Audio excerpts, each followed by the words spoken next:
I pledge allegiance to the flag of the United States of America and to the republic for which it stands, one nation, under God, indivisible, with liberty and justice for all.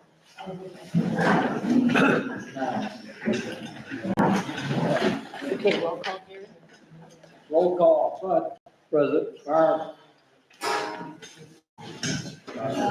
All here. In the background, here. In the back. Alan Robinson. Tabitha. Here. Leslie. Here. Ken. Present. Jim. Here. Matt. Alan. Here. Thank you. Okay, you've had time to read the minutes. Are there any corrections? Actually, I have a correction. Oh, okay. On page 3, under parks, Parks. number 4, Okay. says that Mayor Dodaro reported the park district will be working on the diving platform. It will be the ski teams working on the platform, not the park district. Ski. Okay. Is there any other questions or corrections? Make a motion to approve the minutes as amended. Second. All in favor? Aye. Opposed? Do you have any more bills, Carrie? No additional bills. Are there any questions or concerns on the bills? If not, we need a motion to pay them. So moved. Second. All in favor? Aye. Opposed? Okay.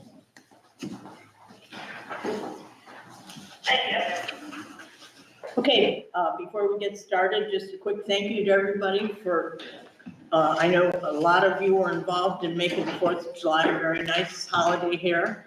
I controlled the rain, like always. Good job. Well, that wasn't a rain, that was a heaven. So thank everybody. Pride Committee in particular, you did a lot there. And Bud Hardesty won a trophy for his boat in the parade, not the boat race. I don't know if you got a trophy in the boat race. I did.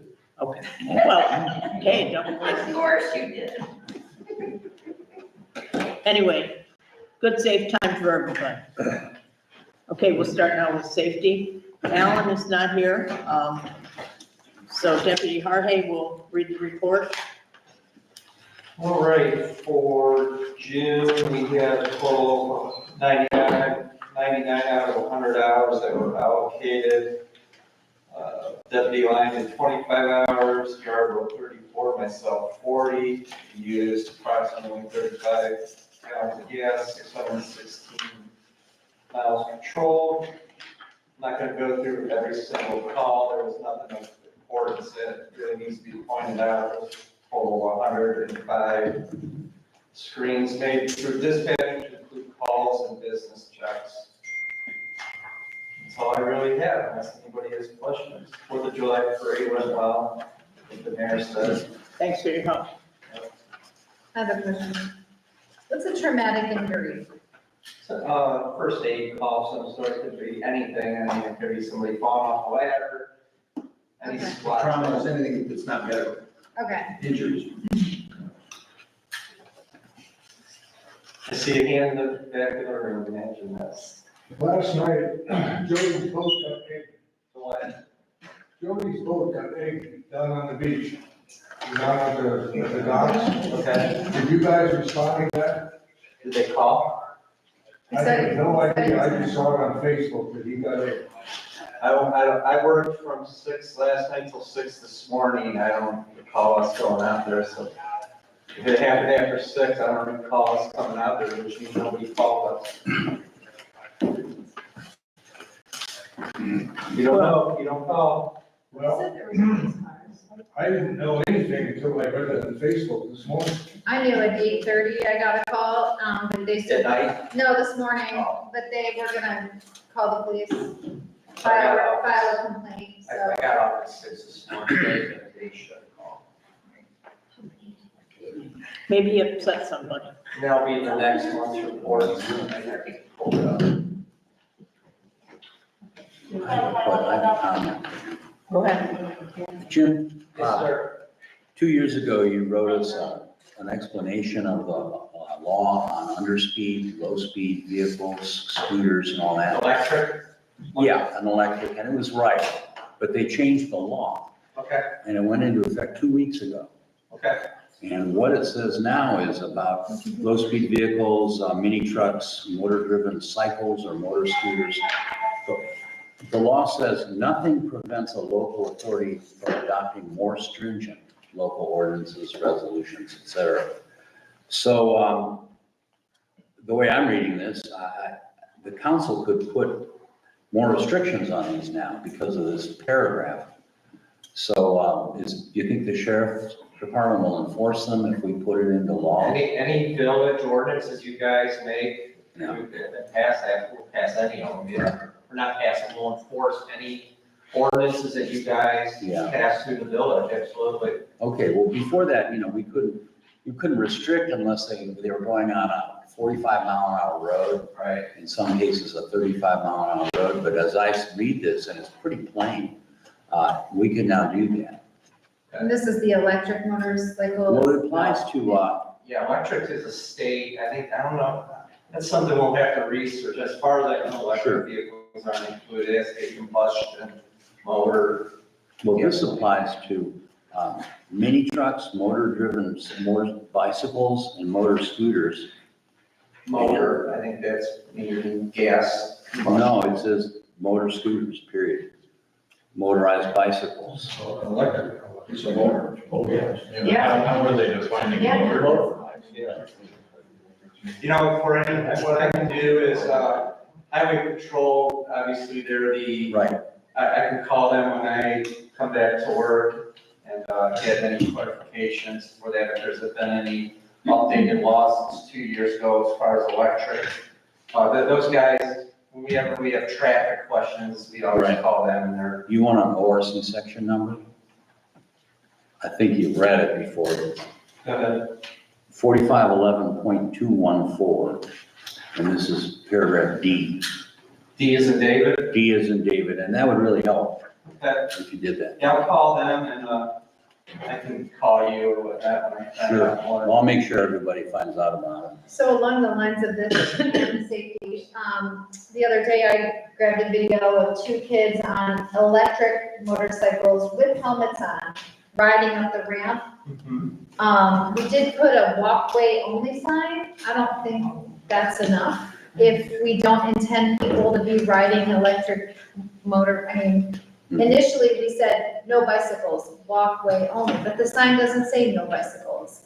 Obviously, doesn't matter what the sign says most of the time, but these were little electric motorcycles. They were riding them up the ramp, around the circle, back down. They So, got a path going down the side of the hill.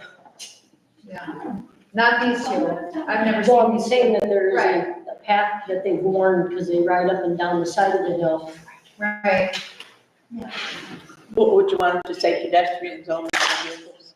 No, I think we talked about something, no motorized vehicles, I think is what I. Well, that doesn't eliminate a bunch. Yeah, we don't want skateboards or bikes or any of that. Right, Pedestrians only would make you had sense. some perfect wording the other day, and of course I forgot to bring it with me. Then my question to you guys and Alan is, you guys can put whatever you want on those signs, we would have to find some sort of ordinance or Right. law and enforce it with. Right, Because you have a sign that says. Right. right, That's absolutely right.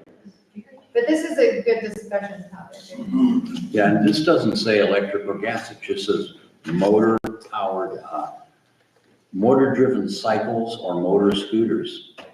And I don't see how you could say that's just gas. It says motor, that's the word. No. Anyway, I'm sure we'll hear So more there about might it. be a definition somewhere in the ORC for Right. motorized, we'd have to go back and look. Yeah, that's- Definitions, what a motor vehicle is, what pedestrians are, and it breaks it all down, we'd have to look, and that's something I would ask the highway patrol. What do you guys, your definition for a motorized vehicle for the highway patrol? That's 4501.01. Subsection B, motor vehicle means any vehicle, including mobile homes and recreational vehicles, that is propelled or drawn by power other than muscular power or power collected from overhead electric trolley wires.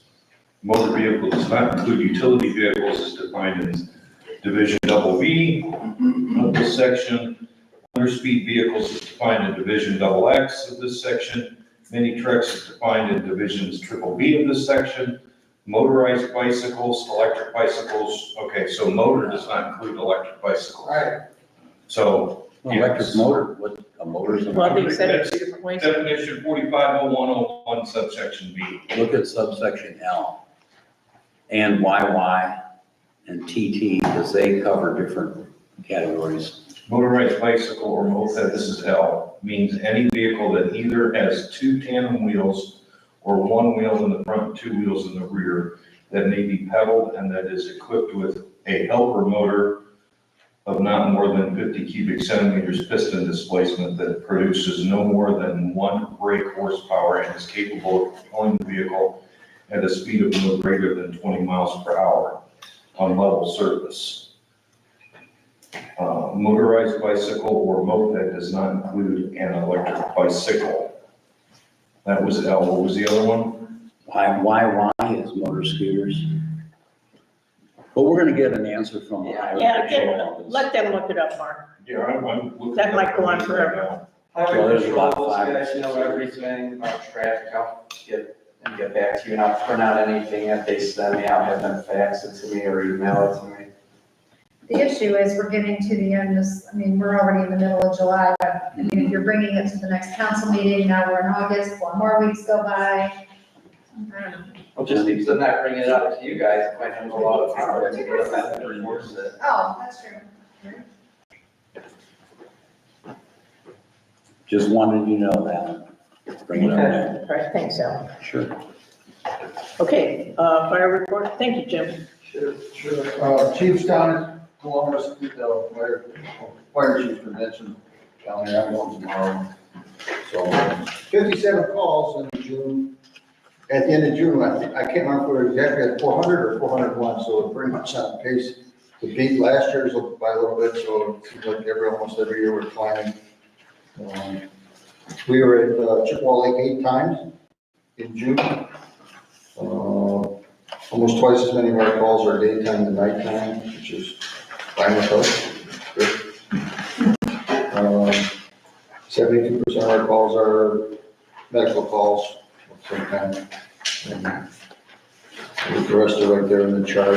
9% for false alarms and for good intent calls, 5% service calls, and 1% hazardous conditions and 2 fire calls for the year. So, on scene time, I just was looking at this and I see if you add everything together, our on scene time is just a little over 7 minutes from the time we get the call to the time we're at your front door. So that's pretty good. So that's our turnout time, getting out of the station, plus our travel time. And that includes, nighttime is a little slower because they were probably sleeping, so just took a couple more minutes to get up, maybe 30, 40 seconds, something like that. You see mutual aid 3 times, and we gave mutual aid 3 times. That's even.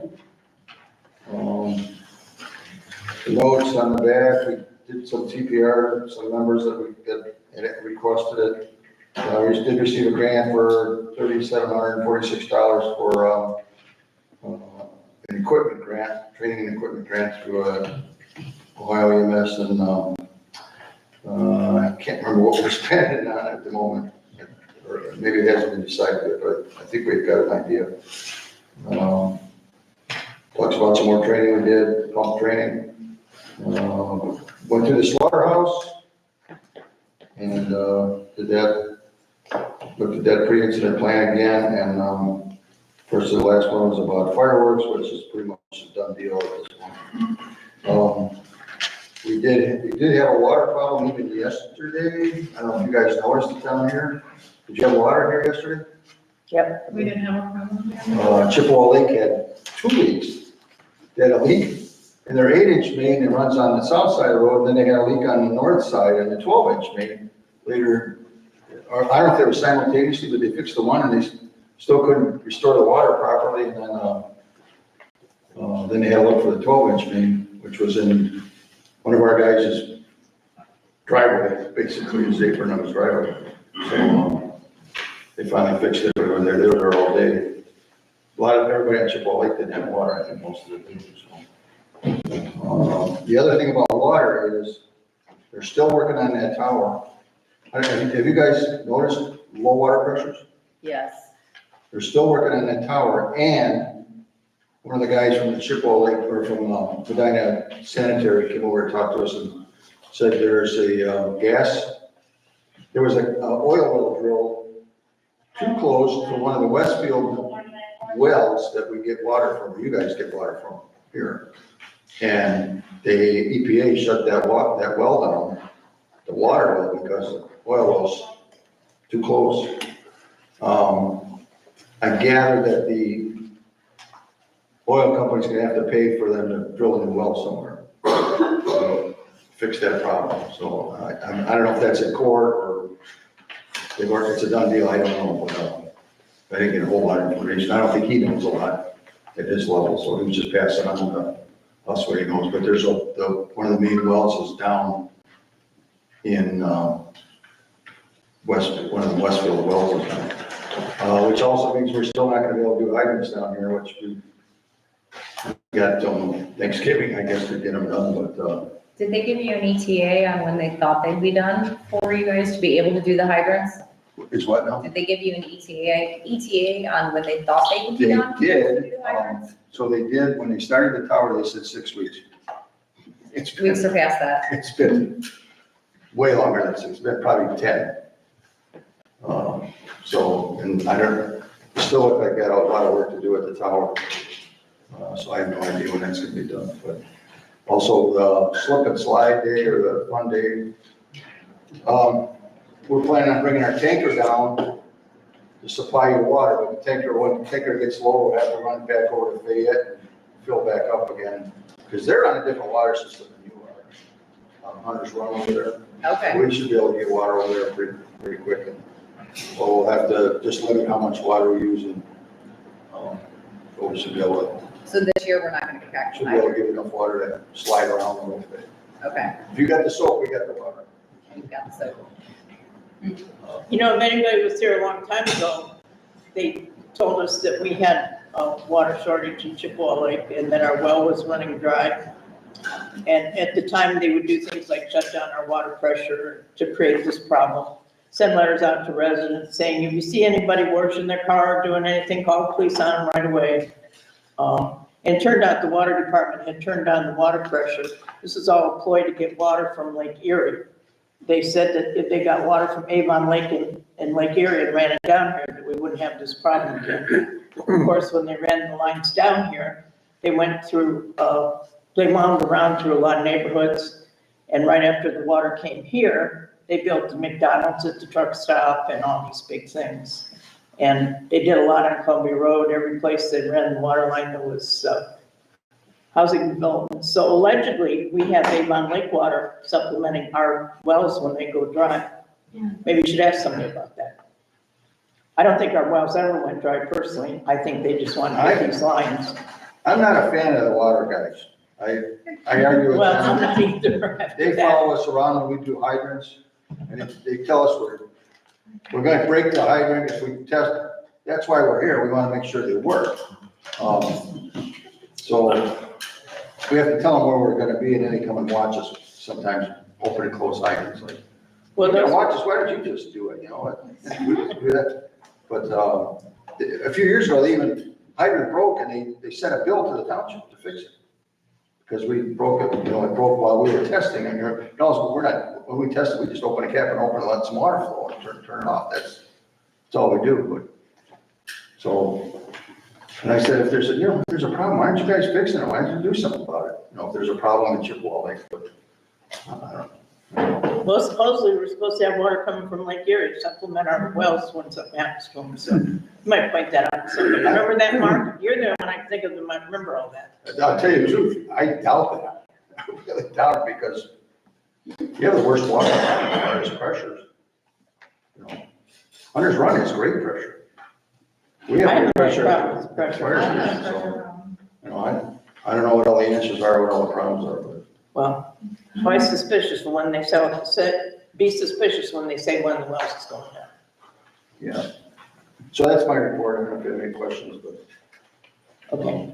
I mean, while you got this low water system, we already plan on using some tankers if we need them, if we can get a fire down here, we'll make sure we are prepared for it. And even Sunday, when they had the water main, they didn't tell us. Andrew Virgin called me and told me, because he lives there. Yeah, that seemed to be on Chippewa Road, all that Yeah. flooding. And the water department never told us we got a problem, which we should know. We should know about that kind of stuff. Yeah, you should, it's important. Yeah. Did you have a question, Bill? Yeah, I do. Are you still on schedule for checking out every one of our, fire hydrants? We had a big schedule a couple of months ago to check them all out so that we don't end up like California. No, the water department told us we're not allowed to check hydrants until everything's done. And I don't know, like, with this well being down, I don't know if they're ever gonna give us the okay to go ahead and do it this year. I don't know.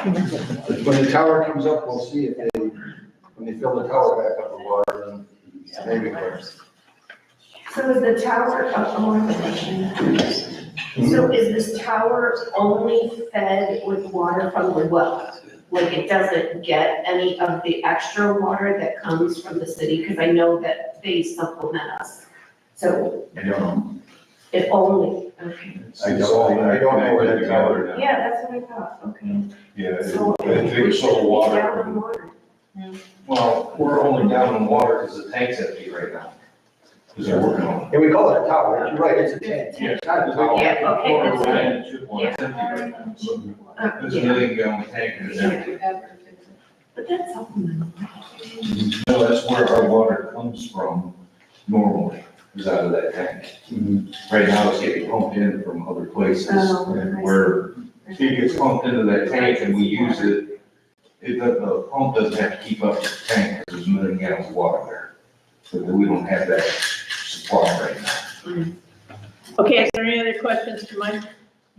A quick question. You did the great statistics on the whole Lafayette Township, the turnaround time, how fast it you jump out of the station and so forth, but could you get that data, but then could you also just give it for Chippewa Lake calls? Yeah, I guess we could, we normally don't do it. I know, but I think it'd be interesting just to be able to track for Chippewa Lake, because I'm sure our data gets blended in. It might be interesting to track that. Just because Sure, yeah, we have to just pick out, like, we went to 8, we could do the 8. it might be good just to see that if it's getting better, the same, or what. Yeah, like, we had a run, a few weeks ago at, Whitebird's Barn, and that's in the township, but that's a ways, that whole area, it takes us a while to get there. Right. I'm guessing that you're about average for the rest of the township. We can do that.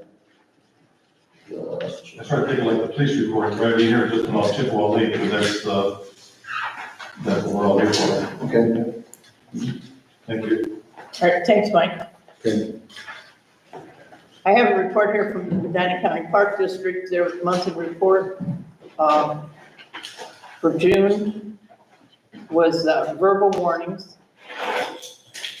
3 ORC 1547.22, restrictions on sitting, standing, walking on moving vessel. A moving vessel. Sitting, standing, or walking on a moving vessel, what are you supposed to do? It says sitting right there. Anyhow, somebody got a warning. No, 3 of them. You sit on the side. Well, I think if you're sitting on the sides or if you're sitting on the front Right. of the vessel, you're not allowed to do that. Okay, and 310.0E, becoming airborne over district waters. Wow.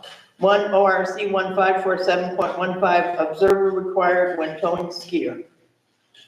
So as you can see, it's all safety stuff, nothing like that. Is there anything else for safety? Then we go on to zoning. Zoning report for July. I have 4 permits. 25-010 at 27 Bungalow Bay is a permit for a fence. 25-011 at 160 Rockridge Road, that's a permit for a retaining wall and a driveway. 25-012 is 487 Shorefield Drive, and that was a permit for a fence. And the last is 25-013 45 Bungalow Bay, and that's a permit for a garage. Jumping back to 25-011 in this area here. I had sent all of you the information on what had happened at that address. They started to build a retaining wall on the village right of way, and I had them get a survey, and they found that they were in the village right of way, and I had them remove the rocks. So now they're building on their property there. But the one drawing that I sent to you, which I didn't include with the package, I figured you guys looked at it, to discuss this, was they were gonna need, I guess, a special permission or allowance. What would you call that, Alan? Special permit, special permission to build in the right of way? Yeah, it was a small section of the sidewalk coming around from the driveway, going around to the back of the house. And because of the oddness of that lot, it kind of, it's a radius on the corner. So it cuts through most of the front of their house, the front yard of their house. So they really don't have a setback. The right of way cuts through the front of the house? Yeah, not the house itself. Right. But, actually, the property line is it goes through the porch area and on the front yard. That's it, But Heather it's had pretty- in Rockbridge, if you recall, diagonally across from that house, years ago, we had the houses over in the other corner, the house itself is actually in that right, Right. so it's the same. And there's not much you can do about that. You're not gonna make them tear down the house. But as far as permission, that's up to council. I mean, it's a rare occurrence to let anybody put anything in the right of way, Right. because that's village property. It's the sidewalk you're talking about, from the house to the road there? How is that different than a driveway that extends to the road? Well, it's That's what you're talking about, right? on the right side of the house. You've got the plan, right corner where the garage is. Uh-huh. I have a circle around it. Oh, yeah. That area, the property pin is about a foot and a half away from the corner of the house right there. Oh, right, okay, yeah. So they were gonna need about 3.5 feet of allowance to build that sidewalk to go around there. This sidewalk. Yeah. I'm sorry, I thought you meant this. Do you have that drawing that you have? I don't have a copy of it. I can- Has Alan seen it? I mean, Yep. I have I it sent right it to here. everybody. Okay. And it's pavers, right? It's not No, boards. it's concrete. Oh, it's, yeah. It's concrete. I believe it's- That's in the right of way. So. Is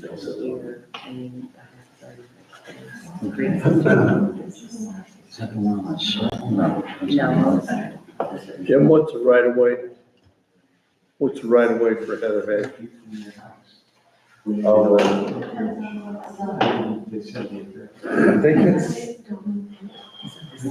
think it's 30 there. That's the street. Do you have any idea when this house was built? Because when I looked at the property pins today, look, the property line is right where the steps on the porch end. Right. Yeah. No, I don't know when the house was built. I could do research for it, but I mean, that's I think it's kind of pointless now. We're not going to have to tear it down. It was just like, can they do, 1946. can we give them the okay to do concrete around a sidewalk around the side of the garage there in order to make the landscaping flow to the backyard? And it was, Is there a way that we could strike an agreement That's what I was gonna suggest. that any modification to their structure, what they propose, is done at their expense? What I'm saying is if we have a need to get in the right of way, Yeah. they're financially responsible for removing their structure and the reinstallation of their structure, according to our scheduled needs. That's exactly what I was going to suggest, an easement, which is not perpetual, but so long as the village doesn't need the right of way or have a reason to use the right of way. And that means the village is still on the property, they just have a temporary easement. And I explained that to her when I was talking with her, and she said, well, what about the driveway? Is the driveway, you gotta stop at my property line? I mean, I'm gonna have like 3 feet of driveway. I said, no, the village allows you and everybody else in the neighborhood to cross over that area in order to put a driveway in. That's kind of an agreement or an easement, but also understand that if you put something in the right of way and utilities comes through and they tear it out, that's up to you to replace it. It's not their problem. And if they have to hire, she was saying, well, can we leave the rocks there? And I said, no, absolutely not. Because if they have to hire a crew to bring in a machine, then they're a taxpayer, Joe taxpayer is paying for that crew that comes in, that machine they have to get, the time that they put in to move all of your stuff out of the way so that they can access that. And they already moved those stuff. They moved Yep. What would they have to access? gas line, water line, something, Public utilities? And that's running down the length there, and there's a storm sewer line that runs down that hill, and there's actually a catch basin on the corner of that radius. But, Is that what this is circled item number J?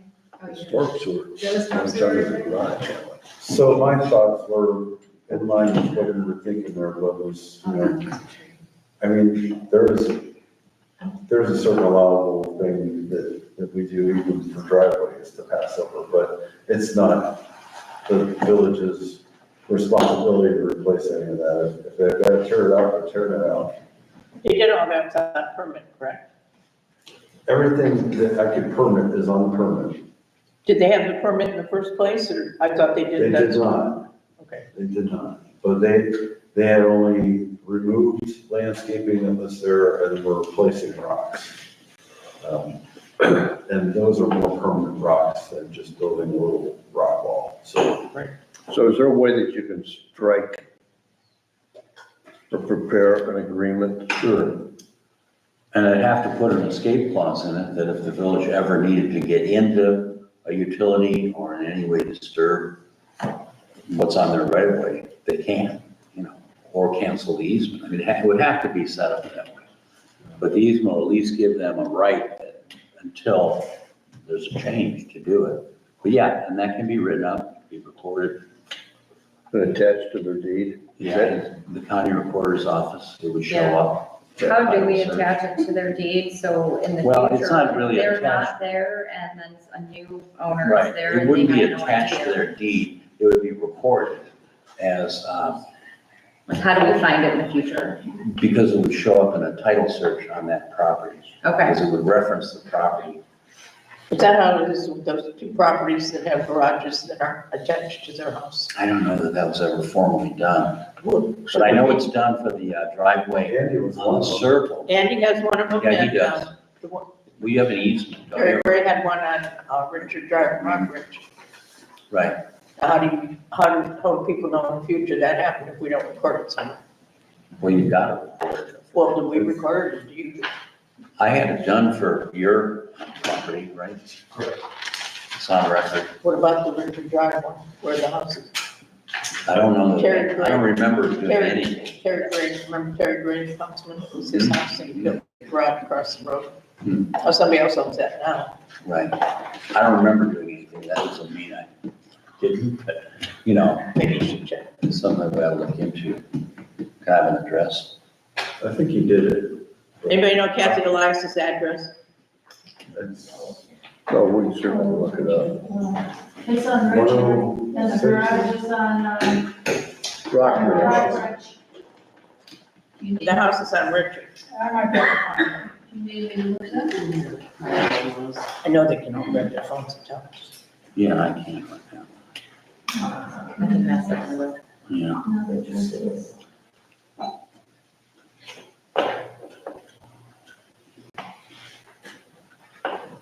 I can check if I have an address, but it's at the corner of Rockridge and Richard. So it's 169 Rockridge Thank you. and, That's a 203 garage. Richard. Actually, they have multiple parcels, but that's their main house. And that garage is in the right of way? No, No, No, it's It's on a across separate the street parcel from the across house. the street. So It's it's Oh, not the a house is on Richard and the garage is on Rockridge. it's a separate structure. We want to tie it to the house. Yeah, so Right. 203 Richard is their house and 169 Rockridge is the other parcel. Right. 048288 04 195 and 196.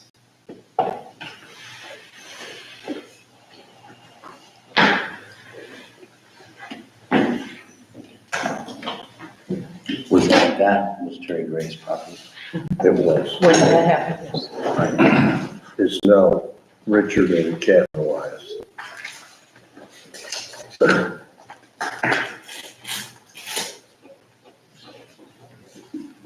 Right. I thought we did that. Huh? I thought we did that back when. It doesn't hurt to check. I mean, we Yeah, say all yeah. this stuff and if we don't record it somewhere, who's ever gonna know? Right. Not this one. Well, in a situation like that, you know, you can't take part of village property by adverse possession or occupancy. It doesn't work against the government. So if their house or garage is in part of the right of way, technically the village could say, move it. I think They're this, not gonna do that. this one was, they had to be sold together. Yeah, I remember, that sounds familiar. Because actually, my daughter was looking at that house when it was for rent and Yeah, Lynn Methley, who knows a lot about, right. almost as much as Leslie, almost. Not- And I said something about that garage having to go with the house, and she didn't know that, so I would assume that wasn't recorded. I'll check it. But then when the house sold, the garage went with it. But about 160 Rockridge, the owners have to be approached to see if they will agree to a written easement. And basically, they don't have a choice. I mean, because it's village property, period. Sure. I'll take a look at that too. I mean, property. Right. I'll let her know. Another thing is, there's a new plat in front of you and the mayor. It's for the Williams property, it's on, it kind of goes through lot. I checked the specs and sizes and things and everything lines up according to what our zoning is for it. So you okay it from there, you can sign off on it. Was it a lot split Yeah. of 3 parcels? There's 5 out there. It looks like 2 are being combined. Yes, 2 on Brook Shore being And- combined and then 3 parcels are gonna be made into 2, right? 3 parcels are gonna be made into 2 on Clover Cliff. Right. One's on Brook Shore, they're combining those 2 parcels. A combination. Well, this is something I recommend the village simply agree to because it's their property. They can do this if they want. And as a the village has to agree. Should agree, it's up to you. But actually turning 3 lots into 2 is good for density and building. They may not be buildable without that. They weren't before, I mean, according to the specs of what we had. Beforehand, they were not. Right, so you're creating 2 buildable lots out of 3 non-buildable lots, that's a good thing. Right. Are you going to do that? Yes, Because I know if you have 2 lots, you can't make, you gotta make 1 house. right. Well, this makes 2 lots out of 3. So it creates two buildable lots. And the other one takes two lots and makes it one lot, so it's a nice bigger building lot. And the sizes are within our guidelines of the buildable lot. Looks like, I mean, They are. it looks like it on here, definitely. So the question is there a motion to approve this survey for the village about the combination of lots and the splitting of 3 lots into 2 from council? Is that something we have to make a motion on? I mean, it's their private property. Right, but it needs village approval, and making a motion on it puts it in the record. Okay. And then the mayor will sign this also. I'll make a motion to approve the lot splits. The plat of survey. Second. All in favor? Aye. Opposed? Yeah,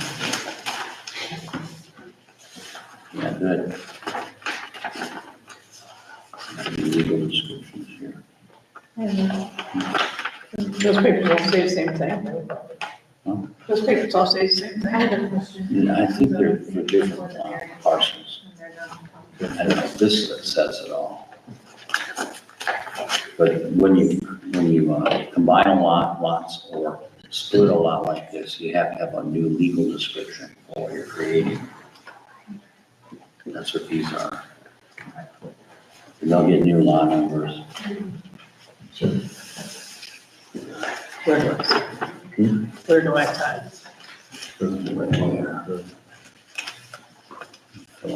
Oh my God, I'm gonna mess it up. Be careful, don't drag your hand over the. Here? Yeah.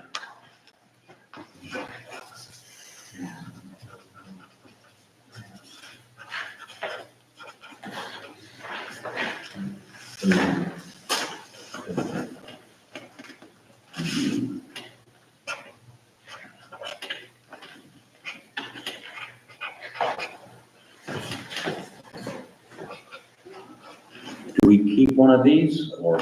We should, I was gonna have her, you, sign all copies. of the These sign. are just copies. Fran signed the original. So, there you go. Here, put the cap on that thing, we'll start one. Yeah, before I drag it across the black. Okay, good.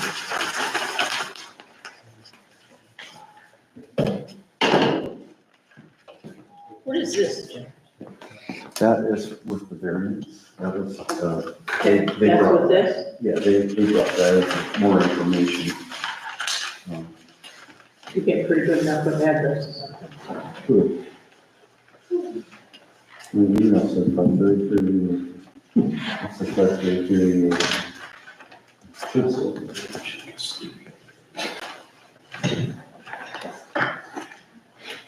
And Gary, you have somewhere to keep this? Sure, I can write a spot. And then put on for you.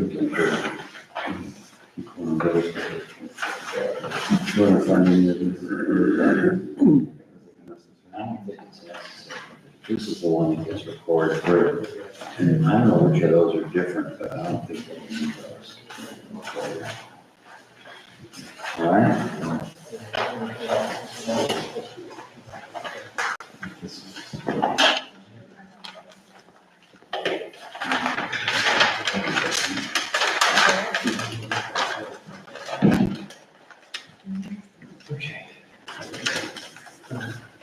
Okay, so I had a zoning question from a resident, about a property that has, 2 driveways. One of them has stone and surface. The other one appears to have had stone, but it's completely grown over with grass. It's framed in with timbers and they're parking there. So the neighboring resident was concerned that they were parking on lawns because we're not allowed to park on lawns, but it's clearly used to be a driveway. Our zoning code states that it has to, driveways have to have aggregate surface, asphalt, paver bricks, concrete or grassy pavers. So my question is, does this resident need to clean up their driveway, pour stone, or do something to it, or can they just keep letting it grow grass over and parking?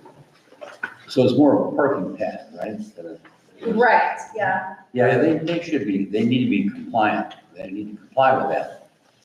I mean, from the history, you can tell they have a right to do it. right. It should be brought up to code, in my opinion. That's the property over on Brook Shore Yeah. that we went to court over in Hannah's. Yes. Having two things. They got the right to keep it, Yeah. but they still have to maintain it. Right. Okay, and then my other question was, we have another resident that has a vacant parcel also on Brook Shore. And they have a house on one side of the street and a vacant property on the other side of the street. It used to have a barn, it has a concrete driveway. And they have like a playhouse and they want to add a little concrete pad under the playhouse. Well, this brought up a whole question of maybe they're not even allowed to park on this vacant lot or have this driveway. I need to respond to them as to whether or not they can add a little concrete pad under their playhouse. It's probably the equivalent, there's no dimensions here in her email. But it's just a vacant parcel with no house, there's no longer a barn, there is a driveway. There is a driveway? Yes, to where the Concrete? barn used to be, Yeah, park on It's pre-existing, right. but is the But what playhouse about, gonna be used for somebody to stay in or? no, it's a playhouse for their kids, but it's got gravel I get that. underneath it. It's an open floor playhouse and they just wanted to put, I mean, Leslie, suggest those snap together, they're heavy duty. Yeah. They work great. or pavers. Cement is so too much. If they put in concrete, they need a permit for it. Yeah, Okay. But if they want to use pavers or something else, have them get with me. Okay, That'd be great. here, you can follow up with both of those things then, or one of you. Okay, you got a variance now? Yes, finally. Variance hearing for 533 Legal Road Lane. We want to do the honors? okay. Let's call the variance hearing to order. And I'll ask Jim, zoning inspector, who's applying for the variance? Michael Wilbur. 1 and 2. They're both here. Senior. Senior. I just spell the name. The last name? Yeah, Wilbur. Wilbur, okay. And Mr. Wilbur is here. Yes. Have you provided notice of this hearing to him and the neighbors, the adjoining properties? Yes, I did. Did you get any response? I did not. Mr. Wilbur, is there, well, first of all, in the hearing, anybody who is going to speak about this should raise their right hand. And do you swear to tell the truth? Say, I do. I do. Okay, anybody else going to speak about this? Anybody from the, Mike. okay, what's your name? Mike Wilbur. Okay. What exactly is Mr. Wilbur asking for?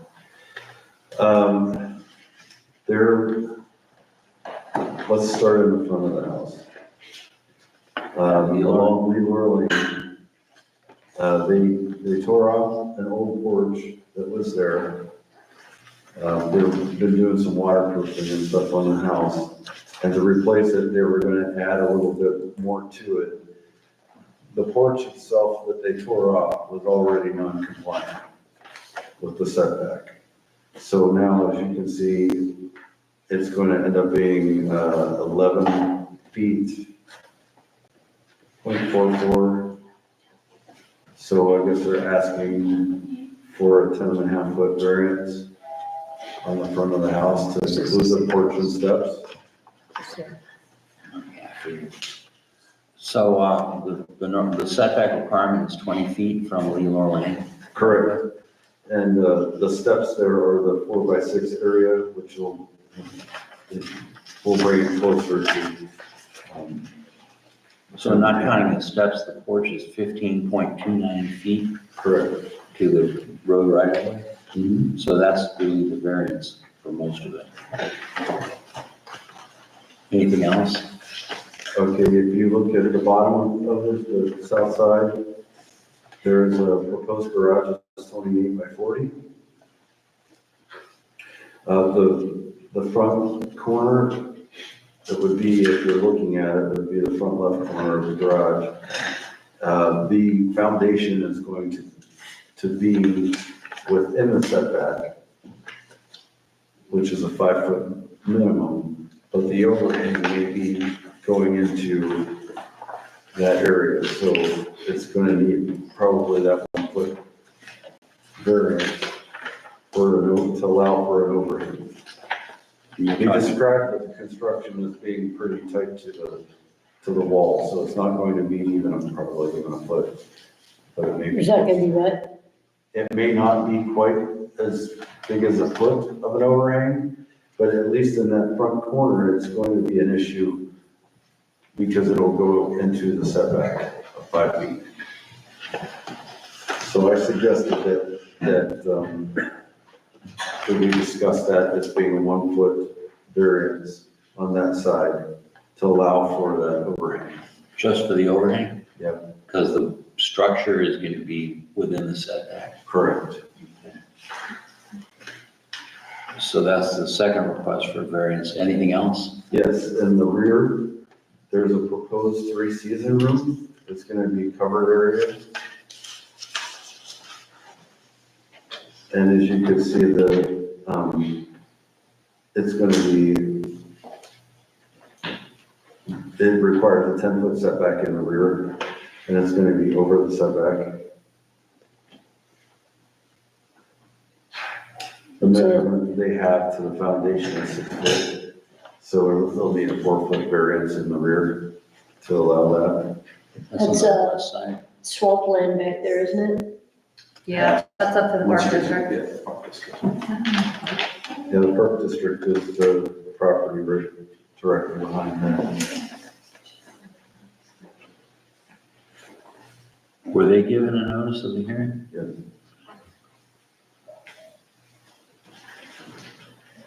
Mr. Wilbur and Mr. Wilbur, is there anything you want to say about this? Tell council. Not unless you have any questions, I guess. The lot lines are kind of on both sides, and the rear and the sides, they deflect in, so that's kind of the reason for most of the setbacks. It's because that rear lot line kind of bows and deflects. They're not straight lines, basically. So trying to put a square structure, and with those deflections, it kind of creates a natural issue. Council, any questions? Yeah, but how far from in the right of way are those stairs gonna be on the porch? 1144, see that first measurement, 11.44? The front of the steps will be that far from the right of way. And then the earlier discussion on zoning brings up a good point. Right now, there's an existing paver walkway all the way to the street, and it goes to the mailbox. It was there. So quite candidly, we located the stairs on the proposed deck to kind of match that, not realizing obviously the question before with the previous house in terms of a sidewalk into the right of way. It's probably already there, so whether those stairs come off the side towards the driveway or the front, I'm not sure we care.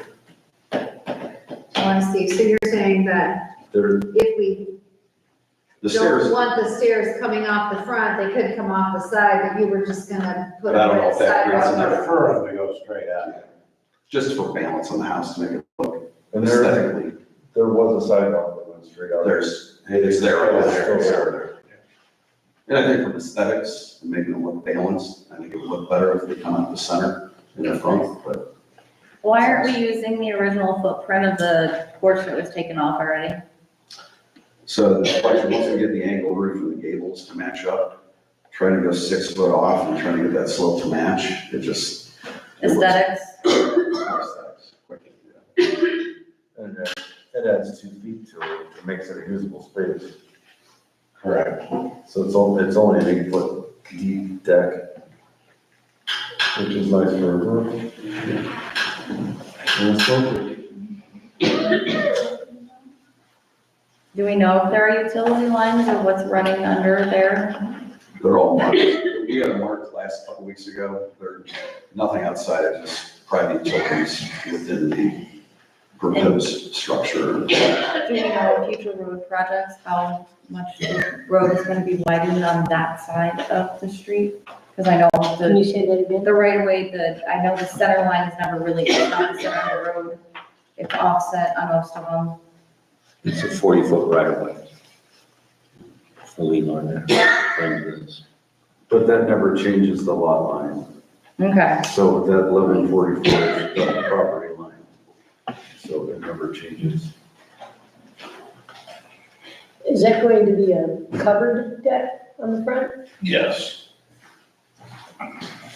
So is that 1144 it's the lot line, but the road could end up going all the way up to that at one point in time, right? It's good, yeah. Is there a road widening project there? But only You're just suggesting like, The future, it's been talked about many times about Northfield, Shorefield, and Leelar all being redone, but they're the last ones to be done, and they're on the back burner. It'd have to be within the 40-foot right of way here. So it would only go that It would only go that far, okay. the lot line. Can't go farther. Buy property. And the roads now are between 12, 14, maybe even 16. Leelar's a little larger than some of the others. I was just curious. Like Northfield. Northfield's tiny. Not quite. Yeah. I would say they're definitely not 2 car widths. No, they're not. So that was all of the asks, and I said, you know, if you're doing it, you might as well do it all. And their new resident came in, took a situation, and is making it much better. So, The only future one we'll probably have to come in with is if we can get the utility pole moved, which we think we can, there's gonna be a driveway. You know, we'll come in later on for that. But until we get the utility pole moved, it's kind of a moot point. okay. So if you put that new garage on in the 3-season room, how do you access the garage in the back, the detached garage? So that's basically gonna turn into a shed or a workroom for him, just kind of a shop area, so. Existing garage? Yeah, there's an existing garage on the northwest parcel, the northwest portion of the parcel. Are you keeping the overhead door? Yeah. So if you go in from the old to the new, There isn't. There isn't one. there's one overhead.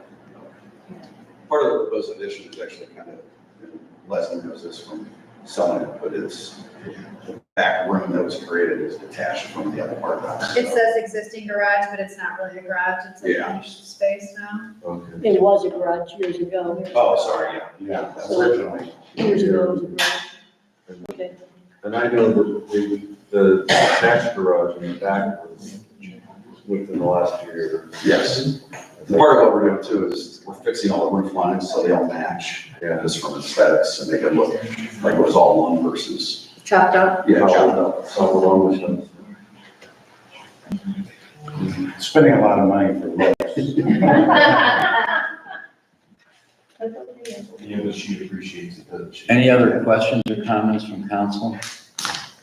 Or mayor? Is there anybody else here that wants to speak about this, or has something to say about the application? Well, since, I suppose we should probably have 3 votes, since there are 3 variances asked for. So that everything would be covered on the record. That's my opinion. So then you want to do A, B, C? Sure. A being in front of the house with the setback being 11. Right. 4. B, the west side, south side, I'm sorry. B, yep, south side for the 1 foot overhang. Right. And D being the No, C. rear. Would be C. the- Yeah. Would be the 3-season room setback. Correct. That clear? Yes. Okay, well, then before there's a vote, I need to read you the Ohio Supreme Court guidelines for area and setback variances like this one. And the questions you should consider, no one is dispositive, but this is what you should keep in mind in deciding on this, according to our Ohio Supreme Court. 1, will the property yield a reasonable return? Can there be a beneficial use of the property without a variance? 2, is the variance request substantial or not? 3, will the essential character of the neighborhood be substantially altered? Or will adjoining properties suffer a substantial detriment by granting this variance? 4, will the variance adversely affect the delivery of government services? 5, did the property owner purchase the property with knowledge of the zoning requirements? 6, can the problem be solved by some manner other than granting a variance? And 7, will granting variance preserve the spirit and intent of the zoning requirements, and will substantial justice be served by granting the variance? And the importance or weight of each factor and any comments that are made can be relied upon by council in making this decision. So if you're ready to vote, we'll go through A, B, C, and by roll call, council can vote by aye or nay, or yes or no, whether to allow the variance. All right? So number A, it says a porch setback and stairs. This would be a vote on whether to allow the variance or not. Maybe roll call. Bud? Yes. Barb? Yes. Tabitha? Yes. Leslie? Yes. Ken? Yes. Okay, the variance is granted for the porch. B is the setback variance for the proposed garage, right? A 1 foot overhang. Right, on the south side of the lot. Bud? Yes. Barb? Yes. Tabitha? Yes. Leslie? Yes. Ken? Yes. And C is the request for a variance in the setback for the 3-season room on the west side lot. Bud? Yes. Barb? Yes. Tabitha? Yes. Leslie? Yes. Ken? Yes. Okay. The zoning inspector will send you a letter stating that this is used for allowed, and you can go ahead. Next. Thank you very much, ladies and gentlemen, appreciate it a lot. Can you change the mailing address to his address now that he lives here? Just, you can do it to, I had it in my office. The one that, oh, Yeah. so just make it 5. Just make it 533. Okay. Now that he lives, sorry. Okay. All right, thank you all. Have a great evening, you go. Yeah, perfect. Thank you, guys. Appreciate it. That's all I have. Okay, community relations, Tabitha? Okay. Sorry, I thought we had one more thing. I don't have a whole lot. I've got a movie night planned for Friday, July 25th. If it rains, the rain date's gonna be the 26th, the next day, because we don't have any court trackers or anything going on that particular weekend. So I'm occupying the whole weekend. And then we talked a little bit when the fire department was here, but we do have the water party scheduled for August 2nd, which is a Saturday at 1 PM. And they're gonna bring out the tankers, and not hook up to the fire hydrant this year because we don't have the pressure for it. They're not allowed to do it. And I still don't have the owl completely fixed. We only have one owl that is operational, and that's all I have. What are you gonna do about the owl? I don't know yet. I couldn't coordinate my schedule with Mark's schedule. We were doing fun things. I don't know if he was doing anything fun, but we couldn't coordinate our schedules.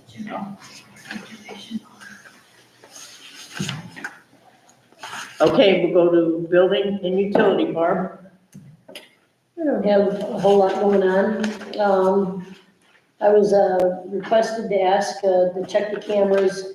We had a report of one of the nearby residents dumping his yard waste, trash stuff in the park over here area by the parking lot, and that was confirmed that that was happening. So I'm not sure what we want to do about it, but I did confirm that that happened, so. Sounds like a job from the sheriff. Dumping what? Yard waste. Not allowed. We have an ordinance about that. We have an ordinance. It's fine. Sorry? It's a fine. We have a sign for it, don't we? No, we do not. We do not have a sign over there. So we're gonna get one. Well, I was going to, monkey see, monkey do. We posted a sign at the beach near the boat ramp. When I looked last, there was no sign. So So the sign apparently is on vacation. I don't know where it went. It didn't send me a postcard. No dumping sign? what's that got to do with putting one down here by the pond? I was going to make it the same. Oh, I see. Matching. So Now you get two. didn't know what we did with that sign. I have no idea. I didn't do anything with it. Okay. Sounds like a sign that somebody might enjoy to take from the signs. So they're We can't recreation. make it look that nice. Some people. So I don't know if we had wording for the previous sign. That was when they were dumping that stuff by the boat ramp a couple years ago. Right, they were putting accumulated debris that came off the lake. And I thought, well, No, actually, if I remember correctly, we decided not to put a sign. Yeah, we did decide not to put a sign there. Yeah, oh, we did? yeah. So what That was happened? kind of your suggestion, actually, not to have a sign there just because people were being So responsible. what happened to the sign? We never We never saw pulled it. one up, apparently. That's why you don't have. That's why I sat there. I don't remember that, but Who okay. wants to get a no dumping sign?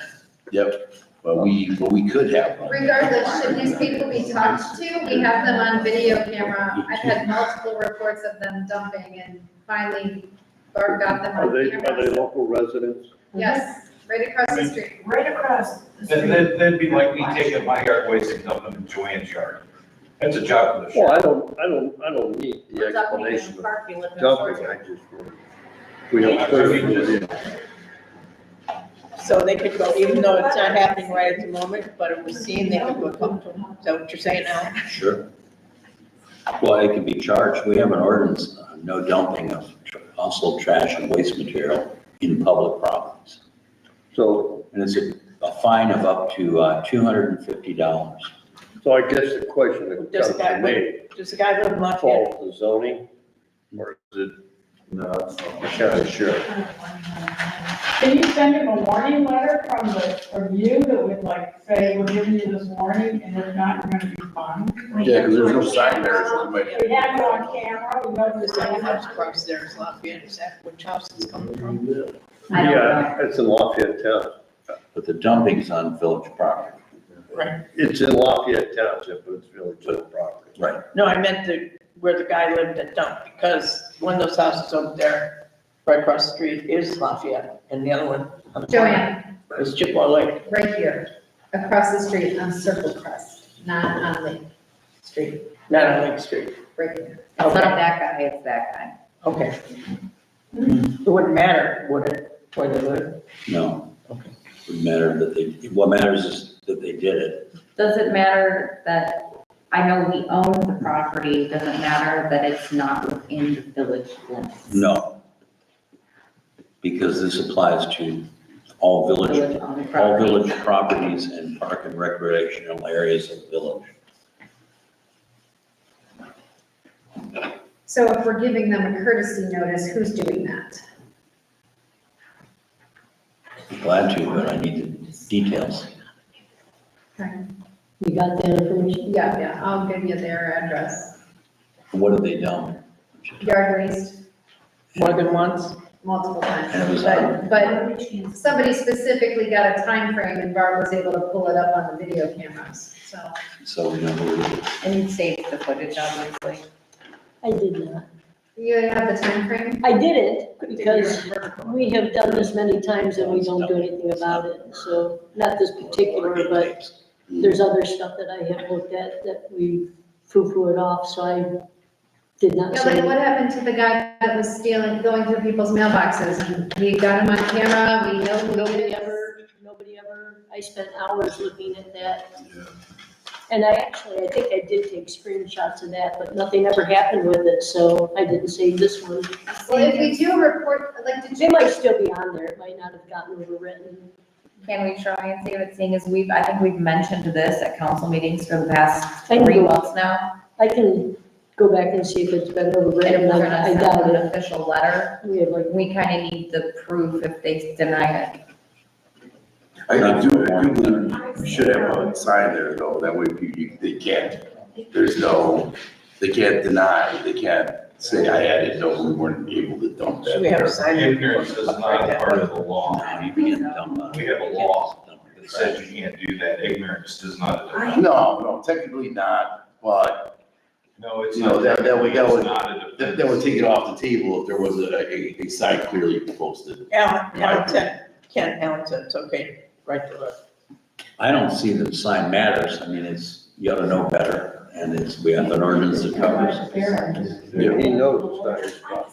Right, you must know. So who's gonna let me know name, dates, and, Leslie's going to. okay. And if Barb has any information, she can. Debbie watched him dumping it. You got a witness right here. Last year I saw him dumping it, and I was really upset because it was over here, and I was like, why, how can anybody dump?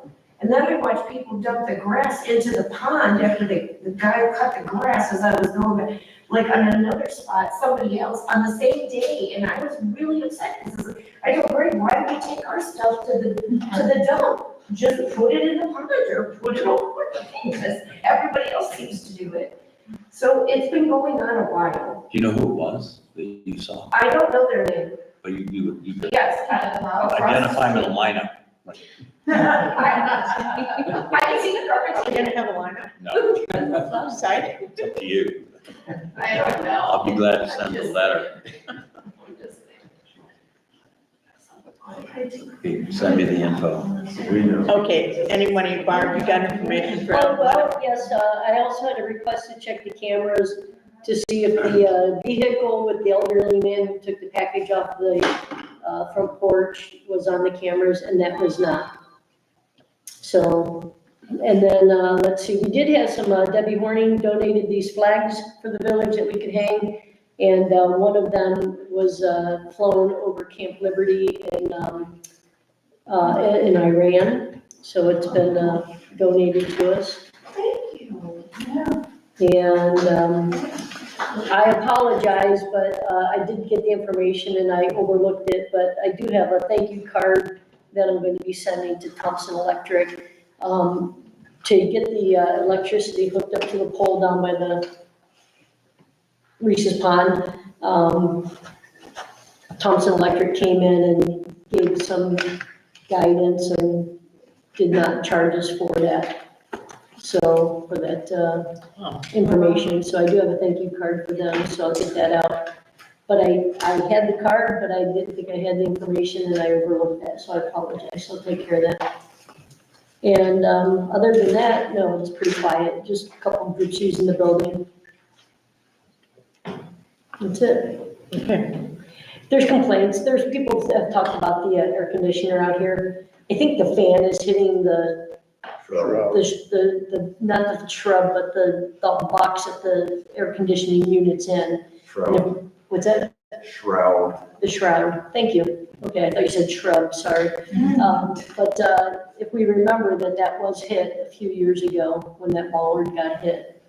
So kind of pushed it off the base that it was on, so I don't think there's anything wrong with the air conditioning unit. I think the fan, which probably is not a good thing, but I'll see, I'll take a look at it, and if it's something I can fix, I will. If not, we'll call Lake Refrigeration. Okay, Parks, Kim.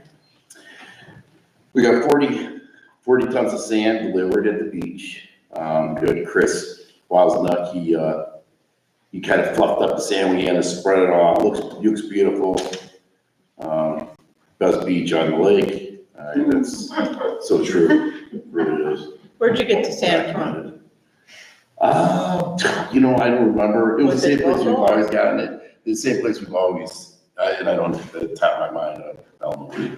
Same place. The last load was 7 years ago. And it That's was, pretty far out of town. it is, but I mean, if they want to drive it, that's fine. We Yeah. appropriated $5,000 for it. It came to $2,900. So I left, $2,100 left over. And that brings me to my next request. Point Park parking lot is in dire need of gravel. You know, we're planning on putting some gravel, bringing it out a little bit along the fence line. So it would be easy for weeding and whatnot. And so we're looking at number 57 limestone gravel. We get 9 tons for $400 delivered. So since we have an extra $2,100, and I wanted to place that order and get that taken care of. I don't think I probably don't go through this, right? No, because it's under a certain amount. So we're gonna do that, some more improvements. And because we do have a little bit left from that, we actually, if you back that out of it, that leaves, that leaves $2,100. That's after we take that out. And we paid for Chris to spread it around, which took care of the weeds too. I've been getting a lot of requests for our pickleball tennis court up there for a practice board. And I did a little research on this. I guess it's a thing. Most tennis courts have these. You know, you have 2 sheet boards and you practice, that's when you're waiting to when you're up next, that's a thing. I don't know if we have a pickleball, tennis players, what's that? Play by yourself? Yeah, play by yourself or have 2 people there when they're getting ready to play. Yeah, I don't play pickleball or tennis, but I guess it's the thing. Almost all of them out there have that. That are tennis courts that are very, used a lot or well trafficked. But yeah, so I did some research on that. We can get some, plastic sheet stock, 2 pieces, and this stuff will look really nice. It's a beautiful tennis court we have up there. And instead of just putting up plywood kind of look crappy, and then you'd have to replace it after a couple of years. So it would be $300 a piece, so it'd be $600 plus $100 for hardware. And that would still leave us a balance out of everything we appropriated of $950. So that's what I'd like to do if anyone has any ideas. If anyone has any, Where is it gonna go? right on the, Give you a good bounce like the plywood would? that, that's what I was told. I don't know. Is it gonna echo forever? I think it would probably be less loud than using plywood, but I'm not an expert. Does it go inside the fence or outside the fence? Inside the fence. We need to go by the flagpole, Yeah, well, no, I think it's like in the court. but it would have to go on the end by the Yeah, flagpole. yep. Mhm. Because the camera's on the other end. Somebody's going to whack it and then hit the Hit camera. the camera, yeah. This would be in the court, obviously, and. But it needs to go down on the end by the flagpole. Okay. I think they were talking about doing the other end of the park. I'm sorry? The talk, I believe, was put it at the park side, just so there's more space. Well, we have some pickleball players. Any thoughts around this, or? I'm just saying though that Yeah. the camera is up there. And if there's hitting balls towards that fence and they hit high and they hit the camera and knock it out. Where's the camera? It's up in the corner. No, there's 2. There's one in the corner, one on the end, and one on the southeast corner. Yeah, but you don't hit any higher. You hope. Well, it's all look throw like it up rolling there now. chalkboards. I mean, you could throw something up there now. Yeah, so you're looking at one. When you're Yeah, ready. I just looked it up, you're kidding me, right? No, they're there, and they look, remember the old rolling chalkboards when we were kids in school? Yeah. I don't think they are. Yeah, and you attach it to the, They don't have, these all have wheels and stuff, I mean, ours would be permanent, but. yeah. But I think that would be The a good only usage. question I have is the plastic. I hadn't, we were talking marine grade plywood when we were. Well, talking about I'll do some stuff. research on that. I'm not with 3,000% sold Don't on it. know. I have no idea. They don't know. I'm playing against it. But that's a good point, because you don't want to install it, put it up and find out it's not gonna do what you want it to do. So that's a good point. And that would be even less money, you know, if we went with just the marine grade, plywood. Finish it. Marine Some kind grade of plywood. primer, paint it, Yeah. so it doesn't rot.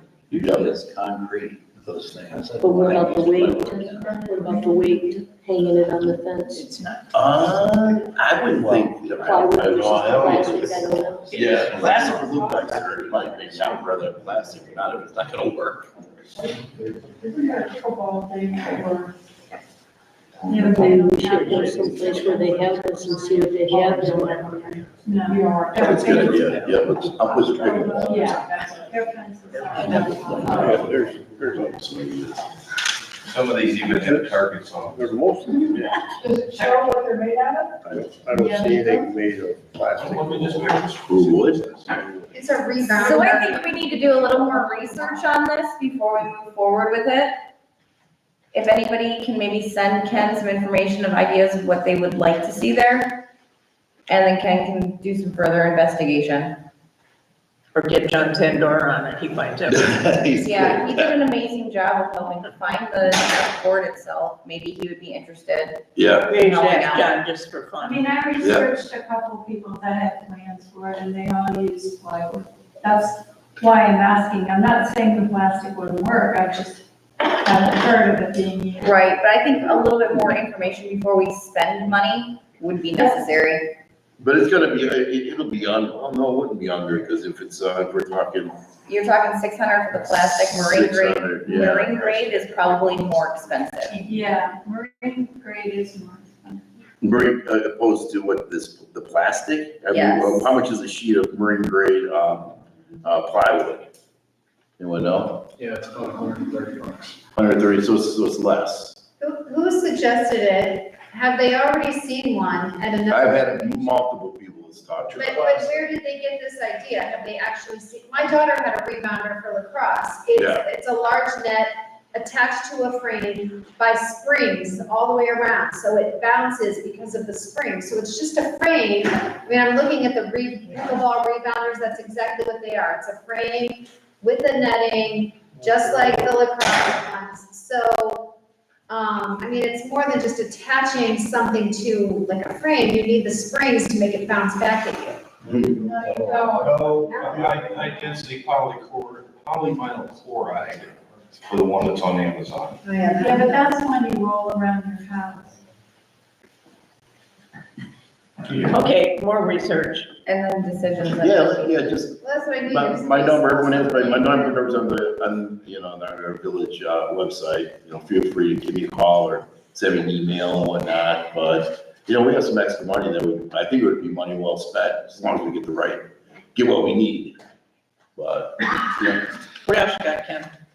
what else do I have? Oh, air max system.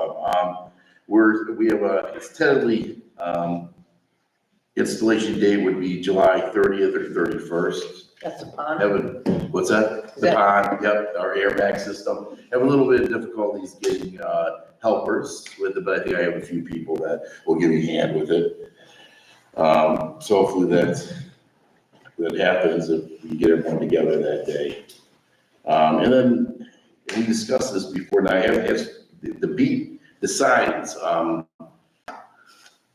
posting a sign, no fishing, weren't we talking about, passing something, you have something there? Yeah, we can talk about it now. Okay, well, I looked at the park district's rules, and the only thing I could find about fishing is it says that, no, I'm sorry, this is in our rules. No fishing within 20 feet of the lake access and water areas. That's your rule. The park district rule is special for Chippewa Lake. It says fishing from watercraft is prohibited within 50 feet of docks within the slalom course established for water skiers and in designated swim areas. So they just cover the water, because they don't have any jurisdiction on the shoreline. So that's what you've got. Yeah. The question is, what do you want? I would like to expand it to 100 feet. And what do we need to do there? So when it was brought up, it's a safety issue because they're on village property next to the beach and they're casting and hooks could go into the beach. So I collected, as you know, my dock or our dock is right next to that. So these are just a few of the items that were on our boat in lines. Last week I got a big ball of line off the dock. So people are casting without the skill that they should have. So there is a safety issue where it's going. I got a complaint this morning. Into the beach, even though they're on village property, not in the beach. And again, I brought up months ago that people are asking all the time, can I fish here? So some people say yes, some people say no. But we have to make a decision because it is a safety issue. I got a call this morning, the same person that told me about Jody's boat getting eggs said that, they're always pulling lines off of their boat. Their boats are right up to the shore. And he said they've sat on their boat and watched people pull into the Point Park parking lot, unload all their fishing gear, just walk along the lakefront and park. He said it'd be really nice if the village could enforce their parking regulations at Point Park so that people weren't coming in and parking and fishing. They're not from here. Did those people call the sheriff's department to say, hey, somebody's parked in the lot and they're not supposed to be there, they don't have a pass? That's the first thing that they need to do. So the sheriff can see that. People have a bad habit of calling other people instead of the police when things happen like that. I'm sure they could come in and at least talk to the person and say, you can't be here or something. Back to the beach area, people park in the area that they're not supposed to, but they park on Longacre or Heather Edge, Bass Bay, so they can legally park there. But also we had some vandalism on our dock, the no fishing sign at the end of the dock. Those signs were taken off and thrown into the water. And we retrieved them.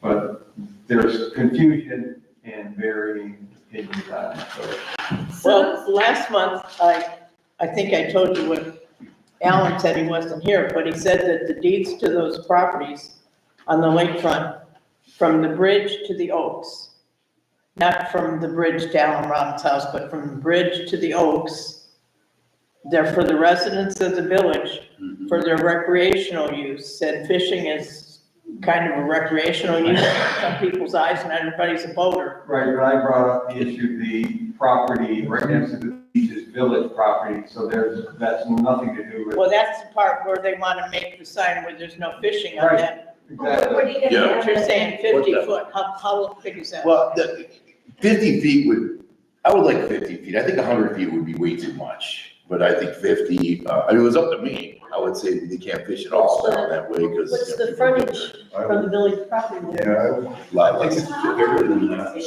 Well, it's bigger than 50 feet? I think it's like 80 feet. It's close Oh, to- let's go 100. The deed restrictions say that land is for park and recreational use by the community. People have lake rights. It doesn't say anything about fishing. Yeah. Could we make it no fishing? I think you could. On your lakefront, I think you can get whatever you want about fishing. On our lot. We don't Your go lake. on both sides of it. Just the Yeah. village, not the whole community. No, but it's in the village. Along the entire lakefront? No, I don't think we could do that, though. I would like that. That's what I'm asking, because we do have a lot of residents I who, think you could. they don't Boats want are getting people to hooked. fish there. But how many of those residents go on their own personal dock and fish themselves?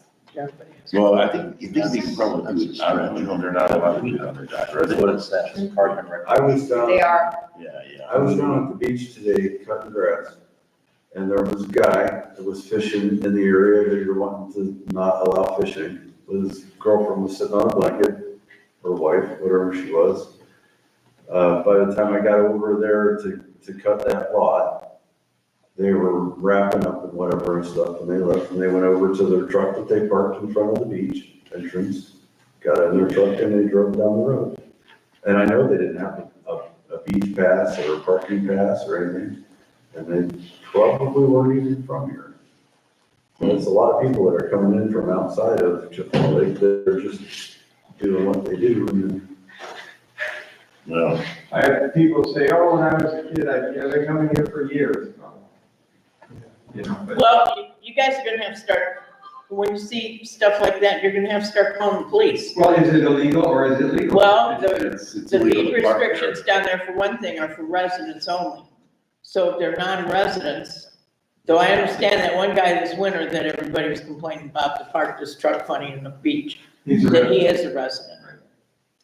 But I mean, if he should have a parking pass, I mean, are we going Well- to enforce parking passes, or are we supposed to call for every car that's parked that doesn't have a parking pass? It depends on how you want your village to be. And also, and I think that's something that we should all pay attention to, we've got signs around the community that say something along the lines of neighborhood watch, criminals take effect. And I looked that up, and it said that the goal is to create an atmosphere where people know that if they're doing something they're not supposed to be doing, we're gonna call the cops. So I think we need to decide as a community, are we going to encourage law enforcement to enforce our ordinances? The other issue is that if our police officer's not on duty, they can't enforce our ordinances, is that correct? Oh, yes, they can, because I just asked him when he came in. He just said at the last meeting Yeah, that he did say that, yeah. No rumor.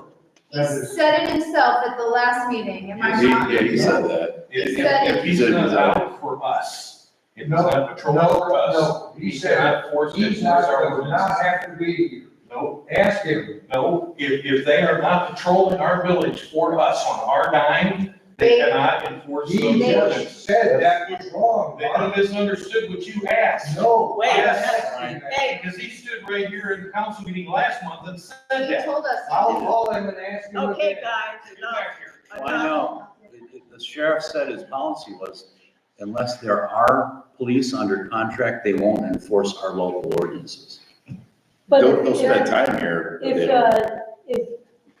if Jorge is patrolling the county and they get a call for the village, he can come in and enforce it. Well, he's not working for the. But if there's, Deputy Smith, who is not contracted with the village, is patrolling, he cannot come in and enforce the. Well, our contract says the officers we get under contract have to enforce our local ordinances. Right, The whether sheriff- they're on our dime or not at that time. No, if they're on our dime, they can So enforce what our hours local. are they available, like, when she Whatever they calls? choose. I mean, so we don't even know if we should call, or Yeah, we we- just call anyway, and Non-emergency number. Yeah, you can call anyway. Yeah, Call anyway. Call anyway, because they still make a report of it, it's still on record, and if they're repeat offenders, when our officer is on duty, our officer can do something about it. Okay, we veered away from the sign. I just want to say The one sign thing. thing, so that's the question. Well, first of all, I'd like- Safety, people are casting into the beach, and we have no ordinance on that. We're about to talk about that, and may I remind the audience, even though we love you dearly and we know we represent you, we're trying to get through the meeting, so we have to stop these constant conversations. You did it last month and it's starting again this month. It doesn't get us anywhere with this. So now, to get back to what you wanted last month, you wanted a no fishing sign within 50 feet of the beach. You wanted to see if that was legal. Yeah, Well, you don't have that on the books. It's on the books, yeah.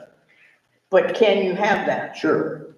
And I is that wanna how, is that how far you want it, or you want I'm it to thinking go 100 further? feet. Well, you have 20 feet. Yeah, I had a suggestion of 75, 100 would be. Our current one is 20. 20, that's the low. Well, you said the property is 80 feet, It's 85 feet.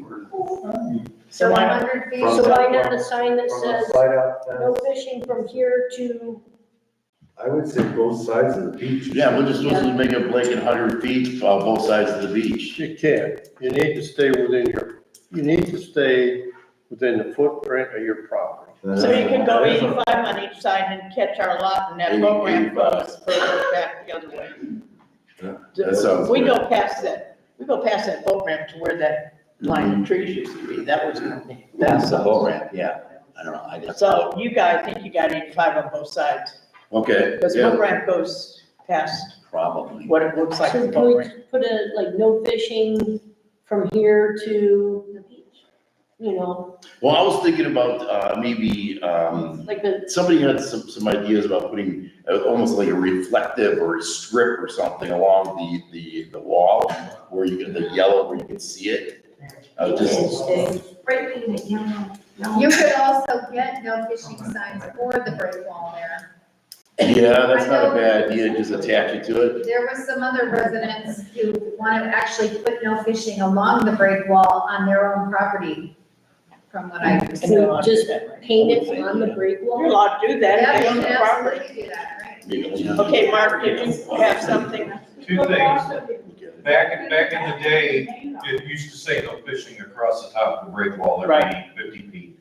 And take the no parking from here to corner sign. That's what I logic was saying. For the beach, and put the sign at the extreme north end and the extreme south end of the property and say no fishing from here to beach.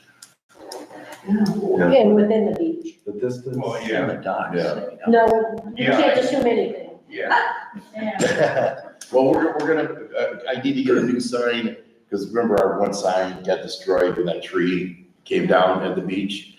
But I was waiting to get, for us to make a decision on That the sign X amount could of say no fishing within 100 feet of the beach. Well, a beach area within the beach and 100 feet, however, the verbiage, I'll put both of those. Okay, why don't you get some of those ideas together and send it around like you do to the council? Okay. Let them find one they like and maybe could start getting it done. Yeah, we got it. Just so it's clear, the park district rules only apply to fishing from boats. Correct. That's because they own the water, but.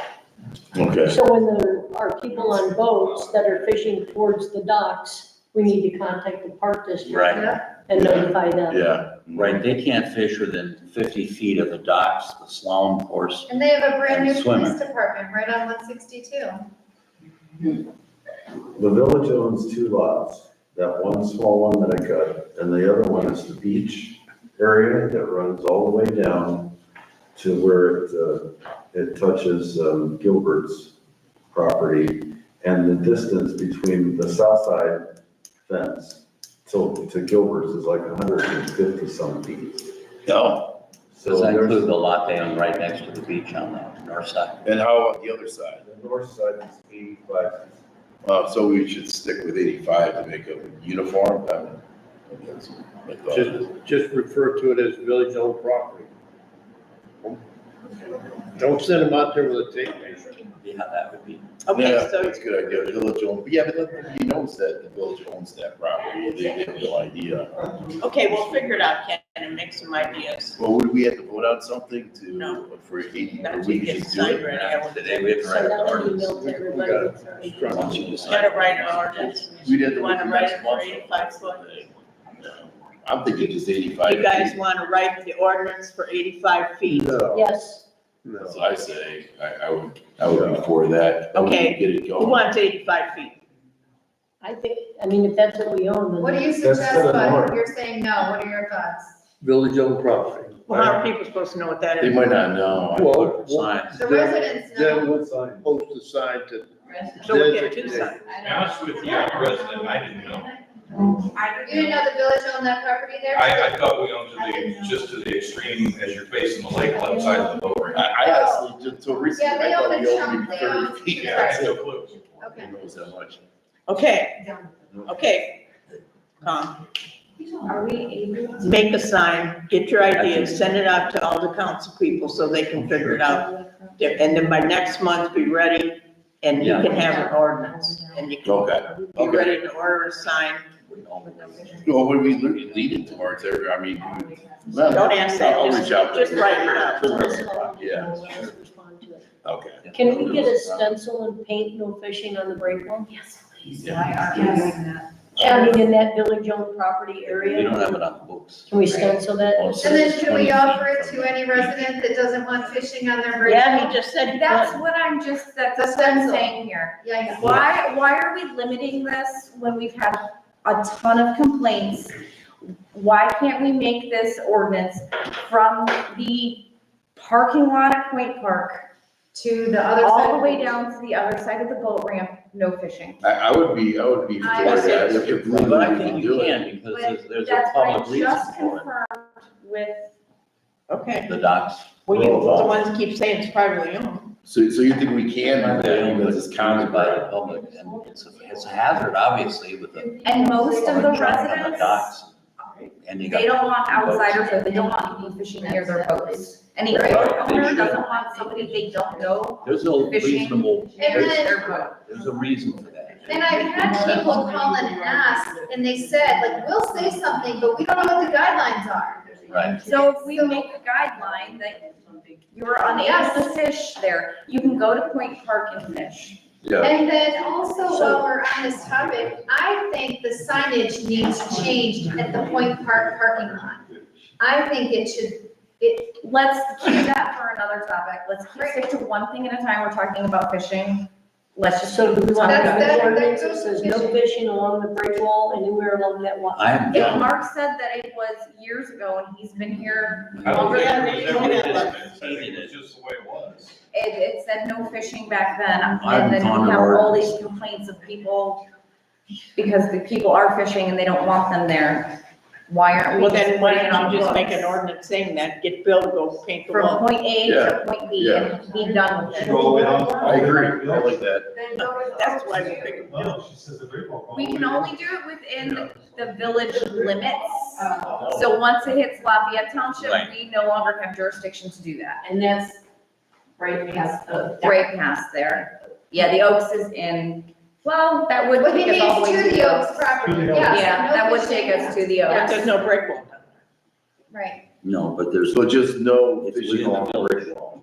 No. Well, no, you wanna go south of the beach too, a certain Yeah. distance. Yeah, Okay, no fishing from Point Park south. And I think you can do it because the dock, your citizens have this problem on their docks, in their boats, you know, that's a public What reason. about the citizens that are fishing? Can they come and say to you, well, we're residents and it's supposed to be they for. can fish on there, they can still fish on there. If they walk out onto their dock and they wanna fish off their dock, that I What if believe they would don't be have their a dock? What prerogative. if they just fish? Well, they can't do that under the park rules. No fishing That's off right. docks.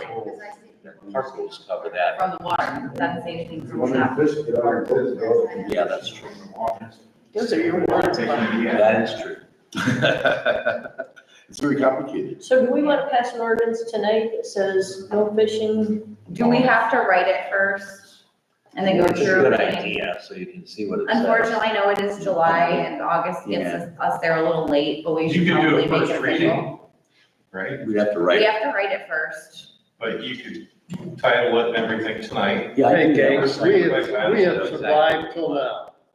We have survived till we now. still could pass it next month. It's emergency, the same as Sure. reading it tonight. We couldn't pass it anyway. Yeah. Okay, so that's what we're gonna do? That's what you want? What else do you have for parks? I think that's it, yeah. Now, do I need to do anything, or we're just gonna discuss it? Well, don't you need a sign for the beach about dogs and so forth? Yeah, that I need, Still make a and I sign wanted for to the have beach. that, I wanted to have that verbiage on it as well, so I can't do the So sign. start making what you want, send it around so people say, Okay. I have something for parks. okay? I did share with Ken that I was up at Point Park, or I mean, up at Bungalow Bay Park, and the shuffleboard box was wide open, the block was on the ground, the shuffleboard equipment was all out, on a Sunday morning, I think last weekend. I mean, is that an issue, or?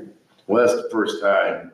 Initially, I wanted to put The together. first time that you were told about it, or? Yeah, first time I was told about it. Yeah, first time I've Well, gotten the wind same of old it. My phone story. number's right there. People see it, they should call somebody Yeah, my phone number's right and not there. call them 2 weeks later, but call them when they see it happening. Right. That doesn't seem to happen much around here. I hate The to say that, process, but oh, sorry, go ahead, Joanne. everybody kind of waits around and then tells somebody about it a couple days later. I didn't, I called him right away. Yeah, you did. It was 7:30 in the morning. Did you see if Barb's cameras picked anything I'm up? like, why is she playing shuffleboard on Sunday morning? Was that was the day after, no, that was 2 days after, the 4th of July. But So maybe that was Saturday night, and just, yeah, maybe it was. But originally, the procedure was going to be, they needed to get the key, from down at our parking tenants. That's how it was gonna work. But we wanted to give this a shot, and so far it's been, I haven't had any complaints till this one. This is the first time. Everything else is going surprisingly was going. I really think I'm the only person that controls around them. I'm the fun police, JV, so I think I'm. Well, you know, we should give you a little book of tickets, and you can give people tickets still. I think they were talking about that, a couple meetings back, that somebody would be able to do that. okay, do you have anything else? That's it. We'll go to streets. Sam's got something. We're gonna have public comments at the end of the meeting. Okay, it was just a question about the parks, that's okay. Streets, but. Streets. Everybody get this handout? Is this the OP, yep. I'm gonna get two, I think so, yeah. and two. Is this the email? It was all in the envelopes. Got it. Did you get a bit of email? I, OPWC.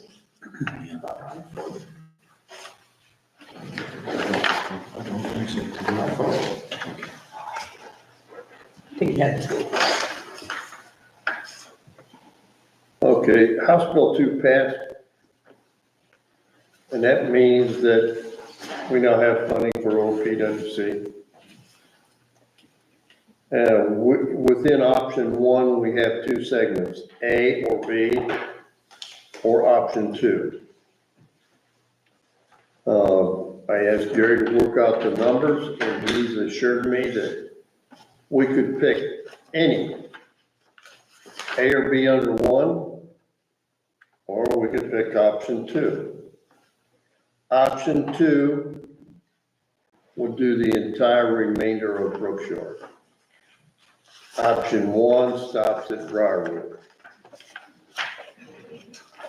This is part of the Briarwood Beach that we merged into Chippewa back in 1998. Because funds were limited for Briarwood, their streets did not have the extensive infrastructure that is desirable. So to put that in play, we have the opportunity to make a choice either under option 1 or option 2.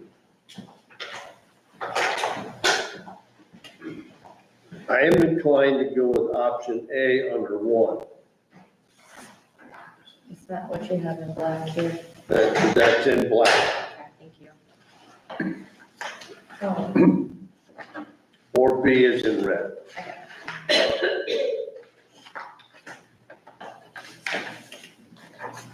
I would love to do option 2 and be done with it.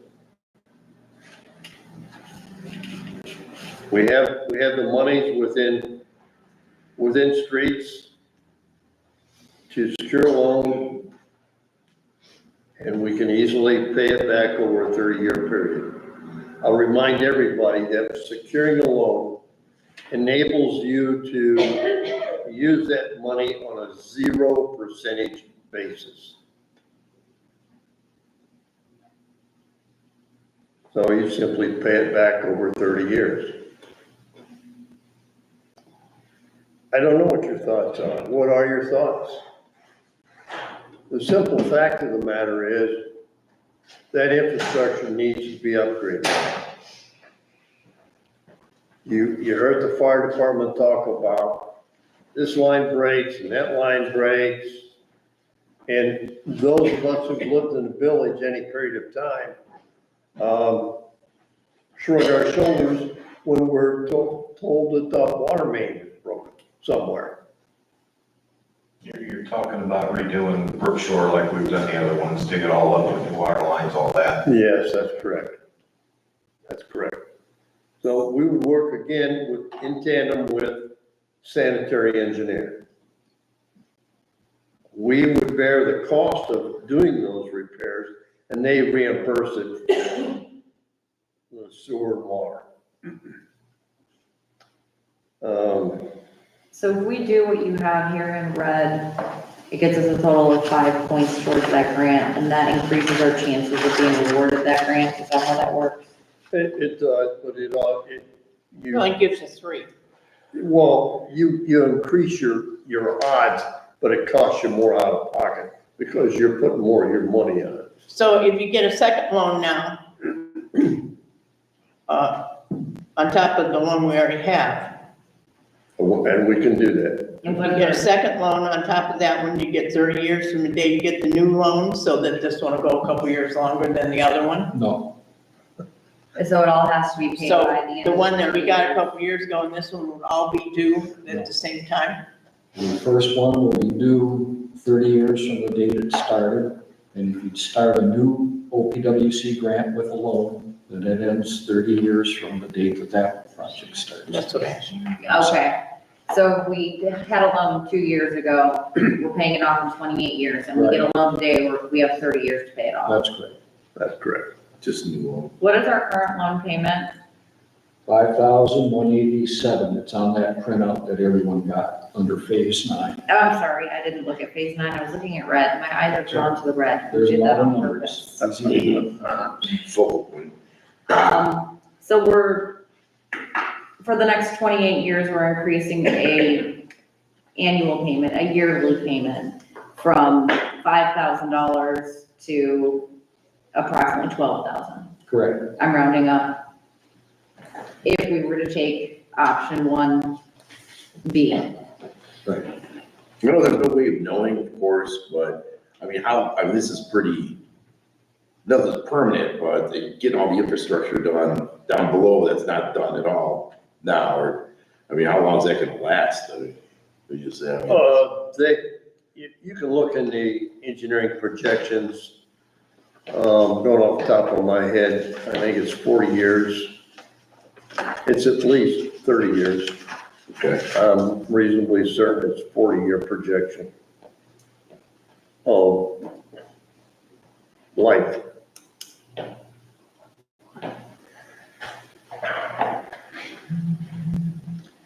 It's a simple matter of that's the desired approach.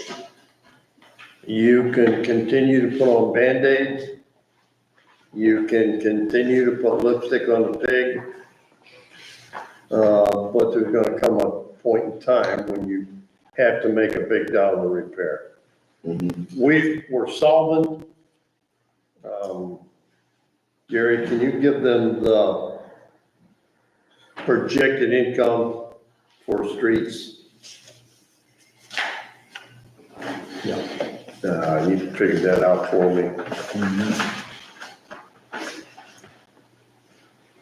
So after phase 10, how many more phases are we expecting before we're completed? And we're starting all over again, redoing phase 1, because that was probably 20 years ago that was done.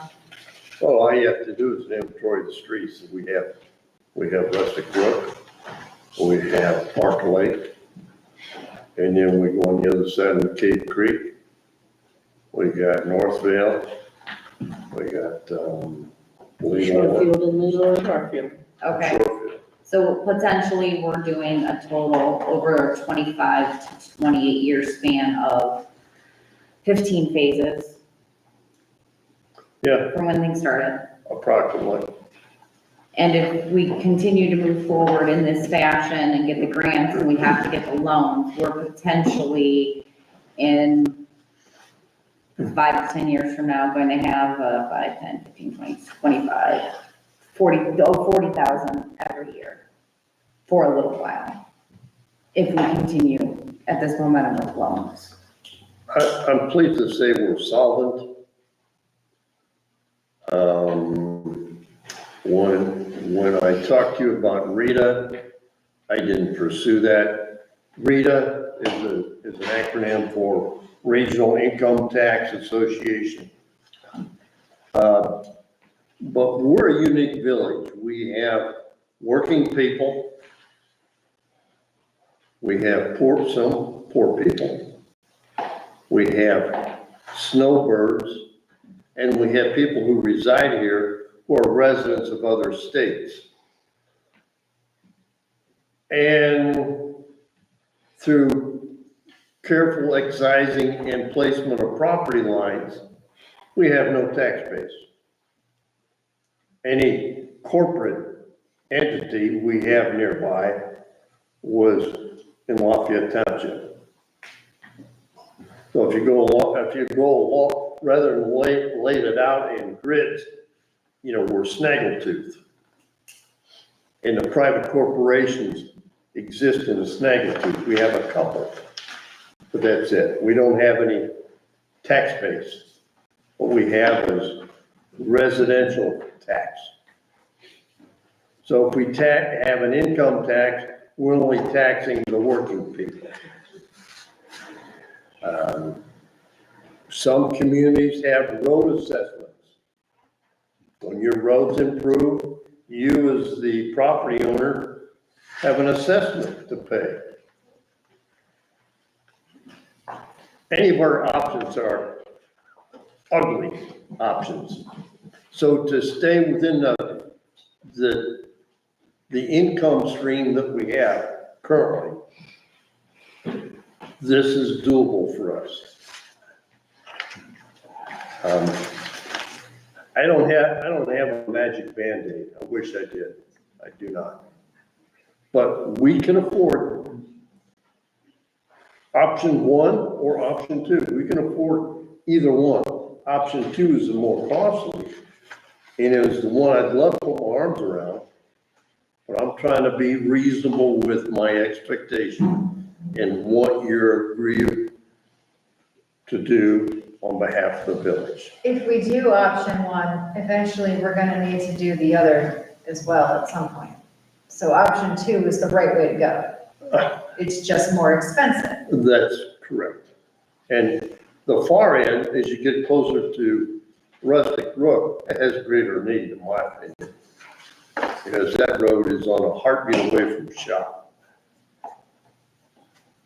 If we go all the way up with option two, are the engineering costs or the information that they get, the total cost of that based on today's monies or based on? You pay for it today's money because that engineering study is. So if we wait and do the upper half later, that would be higher cost because 38 for A or B. That's the shorter way. And we have to this year. 54 for the other.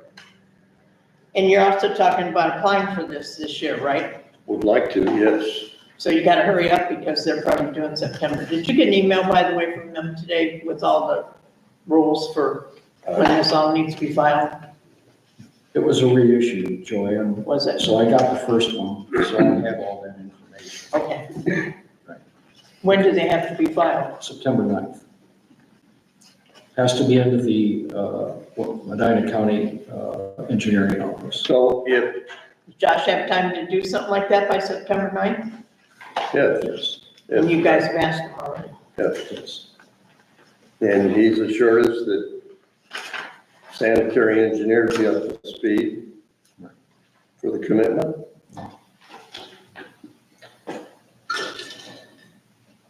Well, make a motion. Well, I want to know what everybody thinks. I think it's, if we're gonna have to spend the money anyways, eventually, so I would say option two. I agree. My opinion. We had also talked a few meetings ago about sitting on this for an entire year and waiting. Is that option still off the table?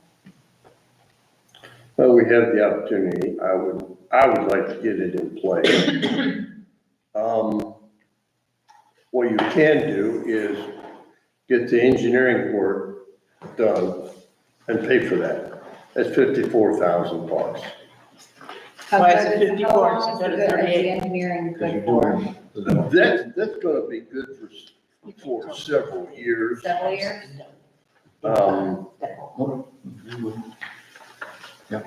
Costs being what they are, you know, that will Will because likely you're, go up, will likely go up. right? Everything's gonna go up. Because you're paying for it today with today's dollars. Yeah. Which are gonna beat the pants off tomorrow's dollars. If we do the engineering now, can we start the project later and still qualify for the grant monies? you have to file the grant. You have to file the grant in September. You got like about a month and a half to file this grant, which in terms of these guys, I don't see them doing it, but they say they can. They can. What you can do is get the ball rolling and say we get awarded the grant. You can turn the grant down. I don't know why you would do that, but you have the potential, the ability to say, you know, we've changed our mind, we're not gonna pull the trigger, That's not recommended. but it's not recommended because If you turn the grant back, your chances of getting another award soon, Our price limited, yes. understood. So once the application is submitted, if they were to give us a grant, if we would Okay. honor that, how much time would we have before we would have to use that up? You won't get the money till next July, and then you have a year from that July to spend it.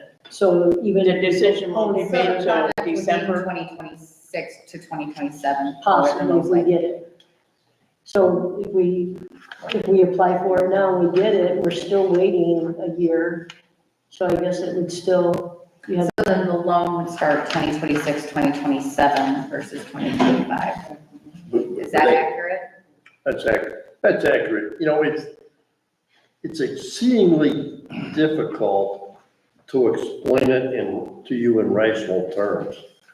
Because it sounds like we're doing double talk. I think I just explained it. It's gotta be due in September. It goes through all the different channels. You get your approval usually in December. You Usually, don't get your money till July 1st. And that's why we always start our jobs, because we've done a number of these. That's why we always start them later in the year. Because you gotta wait till July to get the money. Then you gotta try to you choose your contractor, then you try to get them there before it gets October, November, where, you know, a lot of the construction, asphalt plants, whatever, shut down. So then you usually gotta wait till spring, and then you gotta have it done by the following July. so the earliest we would even start would be July of 2026, a year from now. Yes, because you Correct. can't even get your bids till then. correct. That's when the money is actually released, and knowing them, it's better to make sure you got the money first before you think, oh, they're gonna give it to us. Yeah. So doing phase 10 option 1 at a little over $500,000. If we're doing phase 10 second half, 3 to 4 years from now, you're probably going to be 100,000 to 200,000 more than that by that time. It's a very real possibility. I think So doing phase 10 option 2 and getting it all done in one shot is probably in the long run the most affordable option, despite the fact that I'm really against the loan. Can I suggest? But I don't see any other way. But compare option D to option 2. I think over 30 years, it's gonna cost you 75 grand, right? Over 30 years, extra. This one from 6,500 a year to 88 times 30, plus a little difference in the down payment, but you're getting $280,000 worth of value. So for 75 grand over 30 years, in today's money, right? You're gonna get 280 grand. What would you do? It's a no-brainer. Right. I think we should pull the trigger on it, option 2. Double check my math there, Gary, on that. Sorry for all the questions. I just want to make sure. No, that's what I want. That's what we need. That's what you guys gotta know, because Bud won't be here next year, don't forget that. I still have his phone number. I know where he lives. Me too. Well, And the the, meeting's gonna answer the phone. the other thing that is confusing to get your mind around is the draws that take place during the construction phase. You know, it's kind of a piecemeal process. I don't want to make light of that, but that's exactly what it is. They complete a section or part of the project, they spent so much money, therefore they want to be reimbursed. Right. So there's 3 or 4 payments, maybe even more, over the course of the project. Right. That 858.7, is that the entire project? Yes. Yes. Okay. Yes. It does not include the cost for the sanitary or water lines. That will be in addition to this. So it's probably going to be over $1 million project. Oh, easy. But we would get paid back for those, that. Yes, that's right. We just within the pipe, which is a loan, so it doesn't really. With all due respect, the county pays that direct, it doesn't go, we don't pay. So we never see the monies that get paid to sanitary, they just get taken care of by the county? That's correct, but it's reflected on our books because it's our project. Is that when we pass through? Yes, Okay, that's the understood, pass-through. understood. So it will be over $1 million. So, From Rock Ridge to part of Rustic Road, that's amazing. That is nuts. Right? well, understand they're gonna widen the roadway. Well, still, it's not like a super highway. Yeah, Chippewa Interstate. It's not that big of an area. So, understand, if you're in agreement, and we go with option 2, we need to pass a resolution tonight to empower the mayor to go forward with this. I thought you guys wanted option. I want to throw something in there. He's got to stay on another term to see this thing through. Otherwise, I'm voting no. Pressure. You gotta have it turned in by the 8th, I think. I got the paperwork right. All right, she's got the paperwork signed. The 6th. On the line, which is Oh, the dotted. 6th, you got it. Oh, gosh. So, everybody good with option 2? Yes. I am. I think we're in agreement, yeah. I agree with Andy's point, it just, you can't argue with the logic, the financial logic of it. Right. Make your motion. Okay, I make a motion that the village of Chippewa Lake creates a resolution to go with option 2. Second. All in favor? Aye. Opposed? That's the ordinance to be read, the resolution to be read. I'm writing the There's a resolution. to be read by him. Oh, I'm writing the title. I saw it came, Gary, and big bucks. Very good. Did you vote on that? No, we did. On that motion? Because you don't really need a motion, you need a resolution. Yeah, well, For good measure. Okay. Okay, so what do we do? All those in favor of the motion? Say aye. Aye.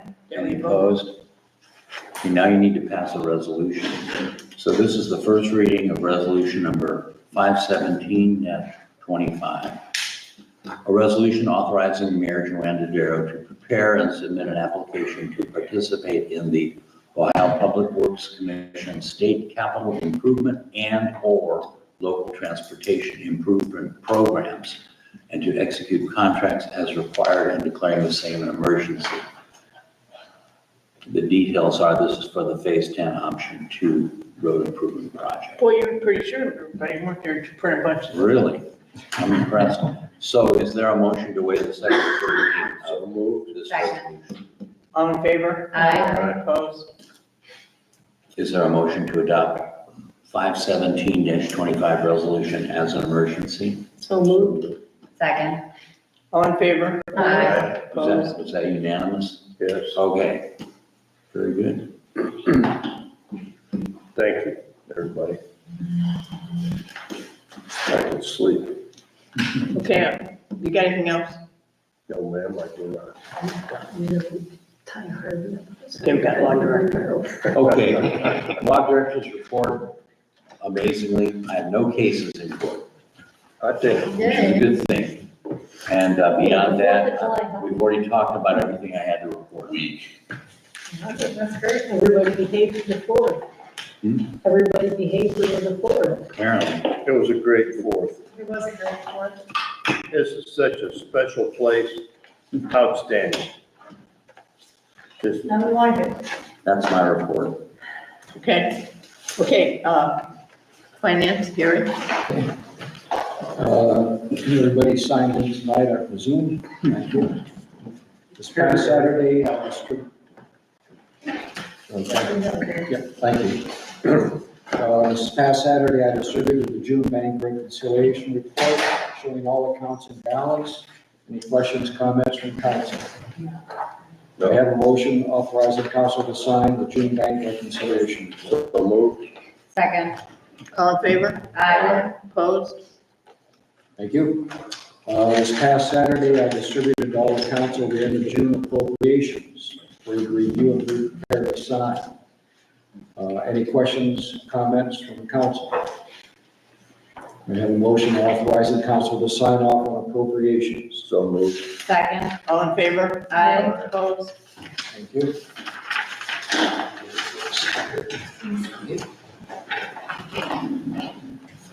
Okay, the 2026 proposed budget was distributed to council at the May council meeting. As I always do, I offer to meet with any member of council individually or as a group to answer any questions or considerations for budget changes. No request was received. Based on my review of expenditures to date, I have made changes to the proposed 2026 budget. I increased appropriations by $3,000 for the sheriff contractual services, $200 for EMS dispatch, $3,000 of zoning, $300 for natural gas, and $500 for tax collection fees, totaling a $7,000 increase over what council originally received.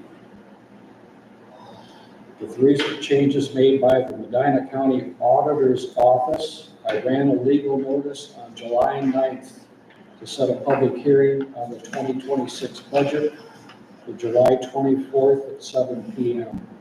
here at the Community Center. And for 10 days prior to this meeting, the public can contact me to examine the 2026 budget or ask any questions related to the budget. The public meeting is held to answer any questions about the budget or the budget process, after which the budget can officially be adopted. And this public hearing does not require the attendance by the mayor or any member of council. Does council have any questions about the 2026 budget or the public hearing or the changes that I made? Okay. May I have a motion to officially adopt the 2026 budget, including the reported $7,000 additions effective July 25th, 2026, and the authorization to submit the revised 2026 budget to the Medina County Auditor on July 28th. So moved. Second. All in favor? Aye. Opposed? Okay. And the public hearing will be here on the 24th of July. I'm here from starting at 7, and if no one shows up, which is commonplace, I leave after a half hour. But I'll be here until that time, and until that time, the public can ask to see the budget, look at it, get a copy of it, whatever you want. Okay, the 2022 and 2023 audit is officially closed. As reported at last month's meeting, we had one finding and not 8 as originally reported.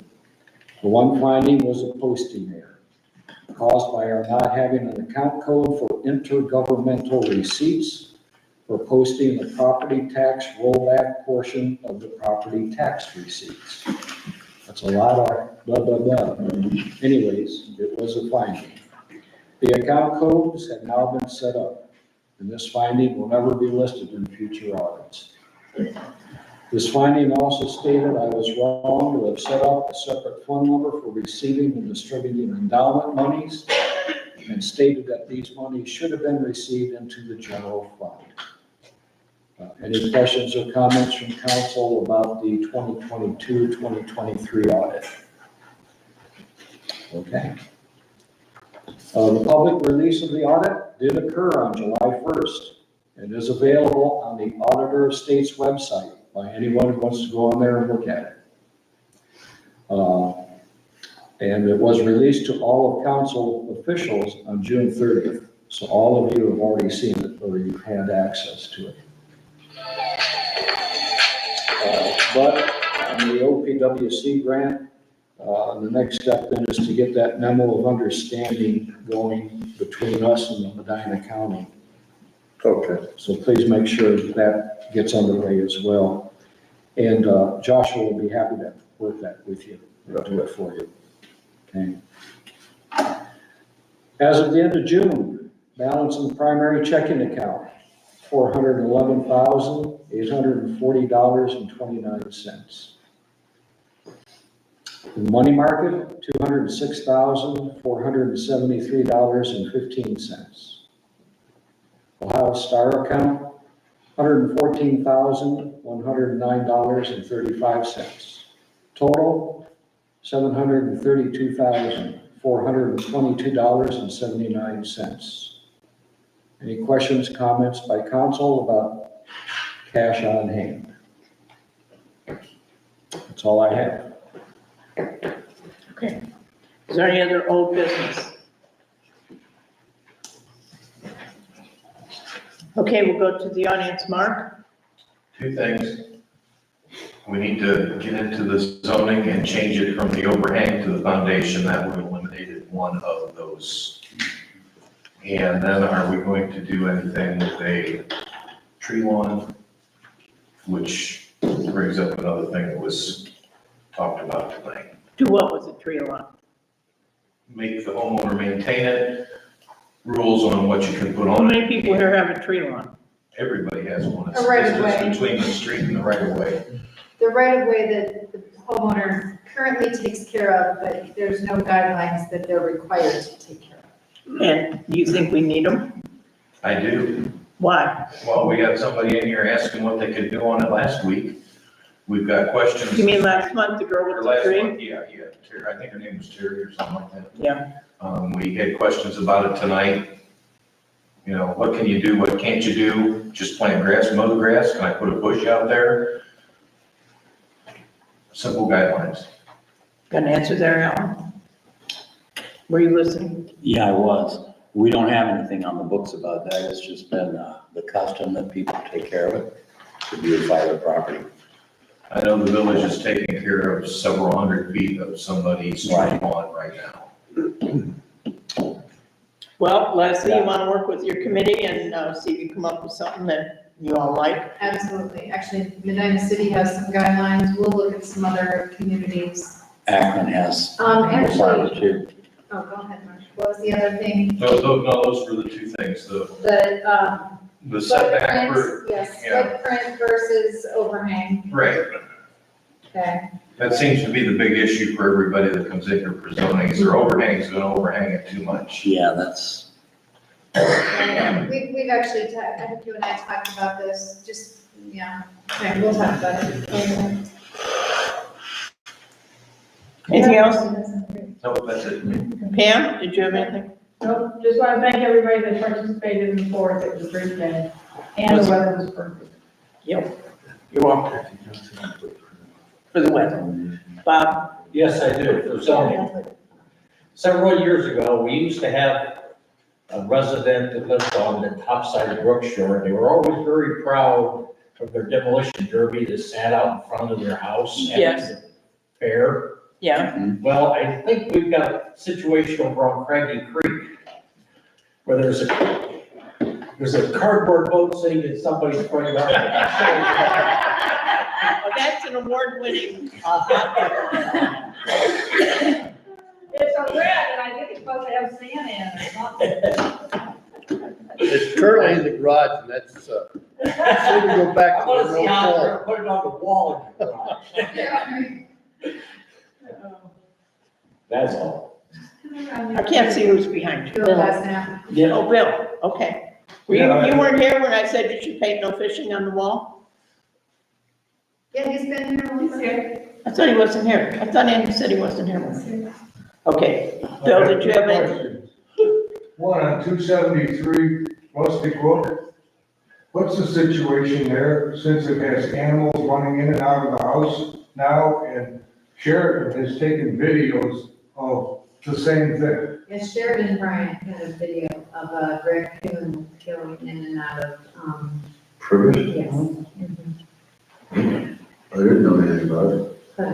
Well, isn't that the property that you keep saying they're gonna do something about it? A couple of months, you've been saying that all year. Yeah, he's been making repairs and stuff on Boy, he's not doing it, is he? Hey, that's the grass, once a month. it. He fixed the steps. He's working on things a little bit at a time, but. A little bit of time. But Well, how much time does this guy have? Because this has been ongoing for, I don't know, a couple of years now. I don't know, as long as Ford Danzig has his car sitting there and his house falling down. Well, now he's got animals running in and out. What do you do about that?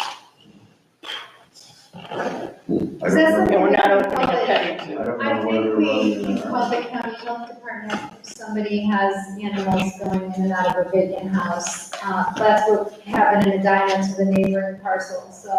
Can they go in and check for that then to see if there's anything living in there? I would like to be informed when things happen in a way that's not at a meeting. Right. Okay, No, I- like when things happen, call me and say, this is what's happening. I actually told her, because she can't forward me the video, I said, if you have the video, I told her, you need to contact the health department. That's what I told her. Yes, you can do that, or she can call me and say. Yeah. And I think this is one of the You big didn't say issues that. of this whole thing. Years ago, the website got changed. My number came down off the front page as, and zoning inspector, and it just has everybody else. So immediately when somebody says, oh, this has to be a zoning, they call you. Right. Or whoever zoning inspector is. I don't get those calls. I don't get that information, so I can't. I've actually just started steering everyone to the complaint form. So, That's good. Jim, when you had that guy on Rustic Work a few years ago where you had to get the health inspector in there, when there were animals in that house, what'd he do? What'd they do about that? Yeah, it was the same situation as Fort Jansen. I had the building department come in, I had the health department come in. We walked through the place and he was okay with us going in. We actually got permission from the homeowner to do that. But I don't see that happening in this situation because just the way this fellow stands in this situation. I would like to see the video to know that whatever, so you said Sheridan, right? Okay, I'll call her. I'll see what I can do. what's the other thing? The other thing was 274, the bed and breakfast. That grass gets to be 15 inches long before they finally cut it. That's a little bit beyond our zoning. That's another one we've been messing around with all summer. Why are we doing that? I mean, why can't we get a hold? Is that because it's the company that owns it or something? Once it's over 8 inches, Matt can write them up. Alan made a new sheet, I think that works better than whatever. It's Well, I added that if they don't do it, we can do it, put it on there and charge the owner. Are we doing that? It's letting them know that we've had it in place anyways, and we've done it before. But, it has to be something like, okay, it's overgrown, it needs to be written up immediately. So, I haven't done a lot of write-ups, I've kind of handed that part to Matt to do. I'm not throwing you under the bus, but that's kind of the way it is. Who do you get to mow when you have something like that? Well, it's been years, but I had a guy, Ben Berger, and he also cuts down in Burbank. He's a zoning inspector in Burbank. Yeah, I know, Ben years back. Yeah. But, So it can't be. I can get Matt him, or I can get Josh, what's his name? Alco. There's a handful of guys that I know that I can get to do it. I don't think that I should do it, even until I'm part of, I'm not contracted. Tom Keith is, I work for him, but I don't think that's anything we should mess around with. I don't think you should do it either. So, there's a couple options, but they have to be written up as a. All the ones that you had on the zoning report last month, where that all need to be corrected, were they all corrected? Is that why none of them were on this Yeah, month? they're all correct. So you cited all those people for tall grass, they all mowed them. Some of them were mowing on our way home from the meeting that night in the rain. One of them was mowing in the rain. Yeah. So let me understand, you cited this guy for his tall grass and he's done nothing, or we haven't cited him? It's currently mowed. He mowed it and then he let it go again. This 274, is that the right one? Yeah, it's 274. I saw a company mowing it. But it's Yeah. mowed today, isn't it? It was mowed as of yesterday. It's mowed, Bill. It is now, yeah, sure. After it got to be 15 inches tall. I think we have a zoning ordinance that says no more than 6 or 8.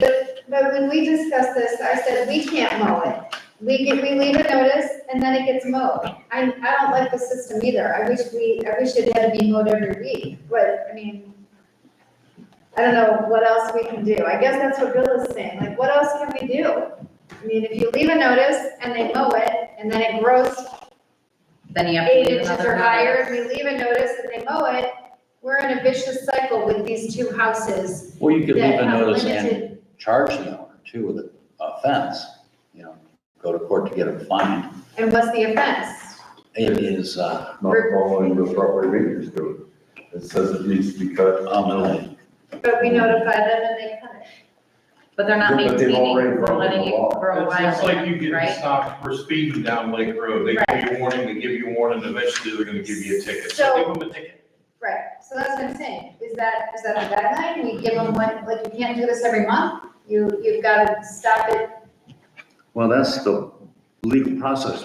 If you take them to court, the fine is not less than $150 nor more than $500. You probably only have to do once or twice. Yeah, once. is Yeah, usually once enough. would be enough. So do they but get we have to is give there them- a repeat offense ordinance or what is the?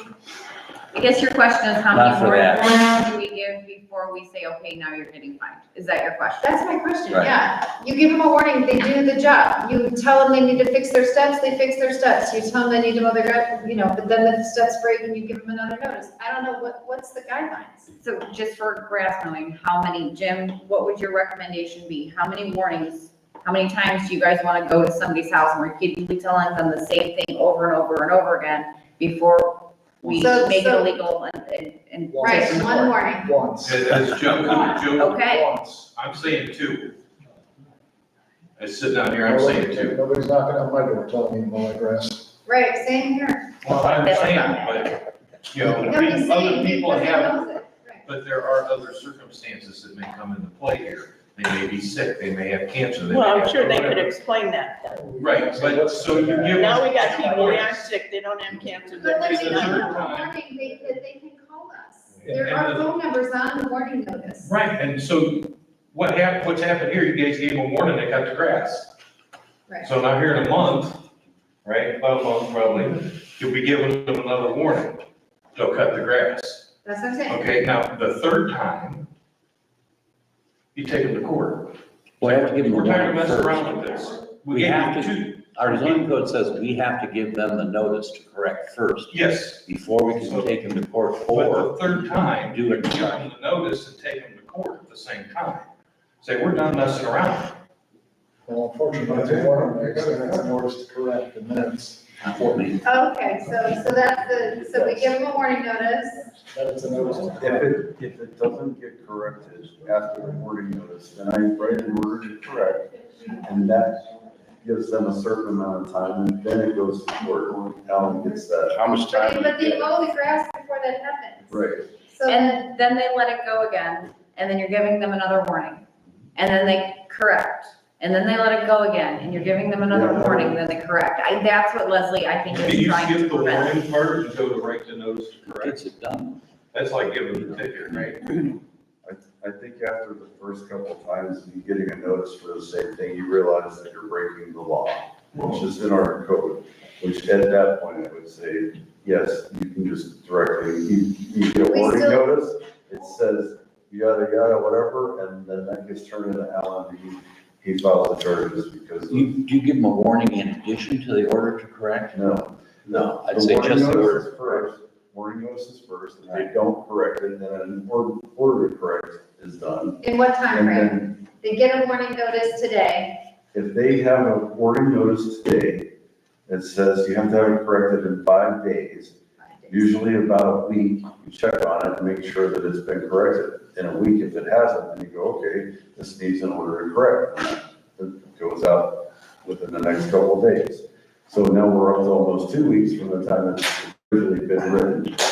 And then if they have 10 days or 15 days, whatever it sounds reasonable to do, like cutting grass is not like a huge job. You can figure out within the week when you can cut it. So 5 days is plenty enough time to be able to figure that out. So within 15 days, you could have them filing charges. You don't have to give them a warning, you could go straight to the order to correct. Because that's the warning what I'm itself. saying. You know. Is I didn't cut my grass, and you Okay. gave me a warning to cut my grass. I mean, when you get the warning, it's already 8 inches And tall. so 5 days go by, it's 10 inches tall. So he gives me a warning, I cut my grass, but I don't cut it again. You can skip the warning the second time, you can go directly to a order to correct. That's what That's what he Evelyn said. said. You can't We need- legally we need cut. to- So that's number 2. I never did that before. It's always It's been his call as the zoning inspector. Right, but what would be number 3 to that though? He gives me a warning, I cut my grass, but I don't after that. He gives me the notice to correct, skips the warning parts for the second offense. I cut my grass, but don't again. What is step 3 to that? Does he have to issue another notice to correct? Yeah, Or yeah, you do. I mean, legally, that's what our zoning. Because- You can't actually just go straight to court. No, technically, I haven't I corrected mean, the nobody's ever challenged it, but technically, if somebody had a smart lawyer, they'd see, well, you gave them no order to correct. Okay, Case dismissed. okay. See, okay. Nobody's ever done that to me yet. That was Leslie's question. They've figured that out. Can I say something, please? I've been listening to all of this, and my question is unless someone files a complaint about their neighbor's grass or something like that, the village ordinances or whatever aren't really enforced. Does someone do so I have a neighbor behind me whose grass does exactly that. I have never complained about it because I'm on a dead end and no one else sees it. It's only me, and I just let it go.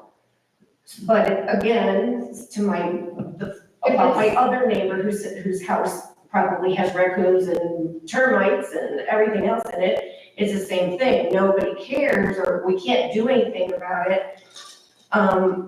So do you have to complain for these warnings to go out, or do you guys just enforce it We do. on your own? I mean, I see things, I say something, Jim, Matt, but there are some things that we don't see. And a courtesy, Archie. call or this complaint form Okay. is To recommended. answer your question, they do. I don't know, I don't know. Well, you They don't You don't look have or- to complain, but it helps. I'll say though, Yeah, it if you're helps. And, talking no, about the technically- top of Bass Bay, I've never been up there. Right, nobody goes there, nobody cares. Right, If but you I make would, it, if I knew I would if somebody said something was wrong. I mean, we'd go up there and take a look at it. Yeah, and I said, the thing is I personally don't want to complain about it.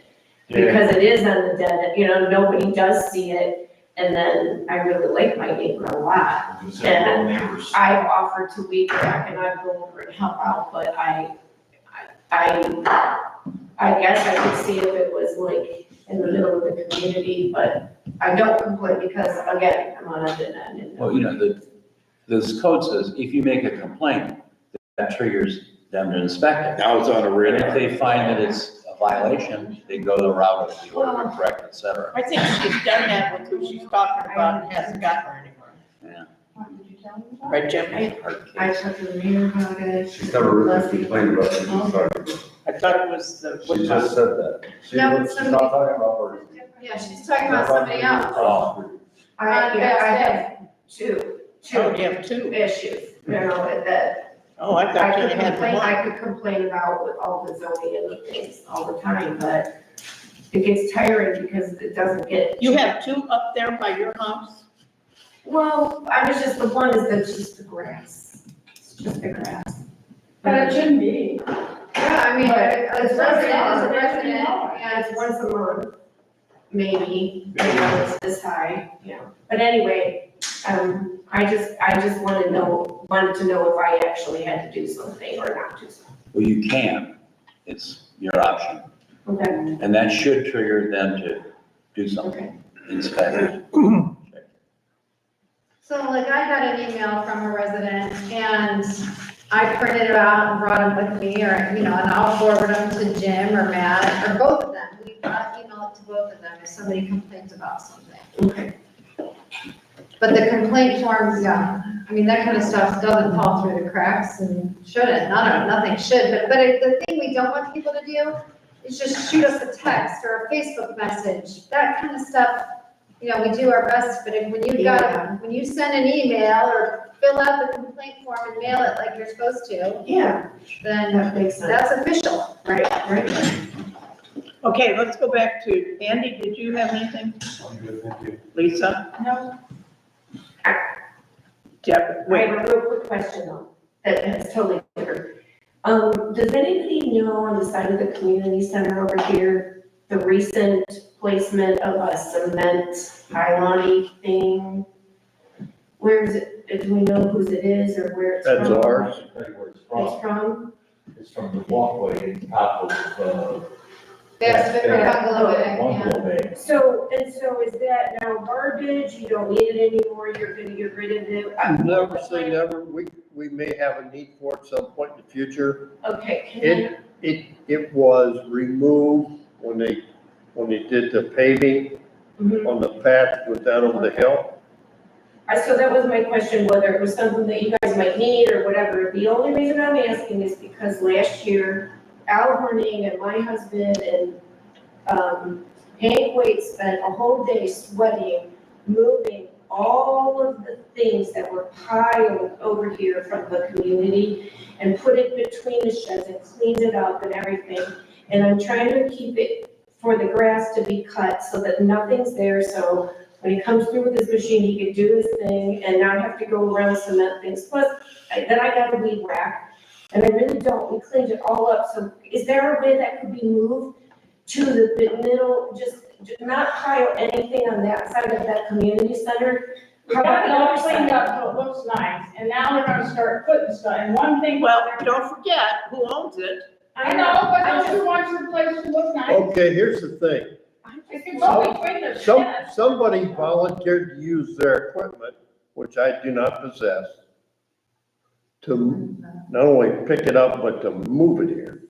But it could go on the other side. Okay. Well, it could have gone a lot of places, but he's good enough to lend his equipment and his operation.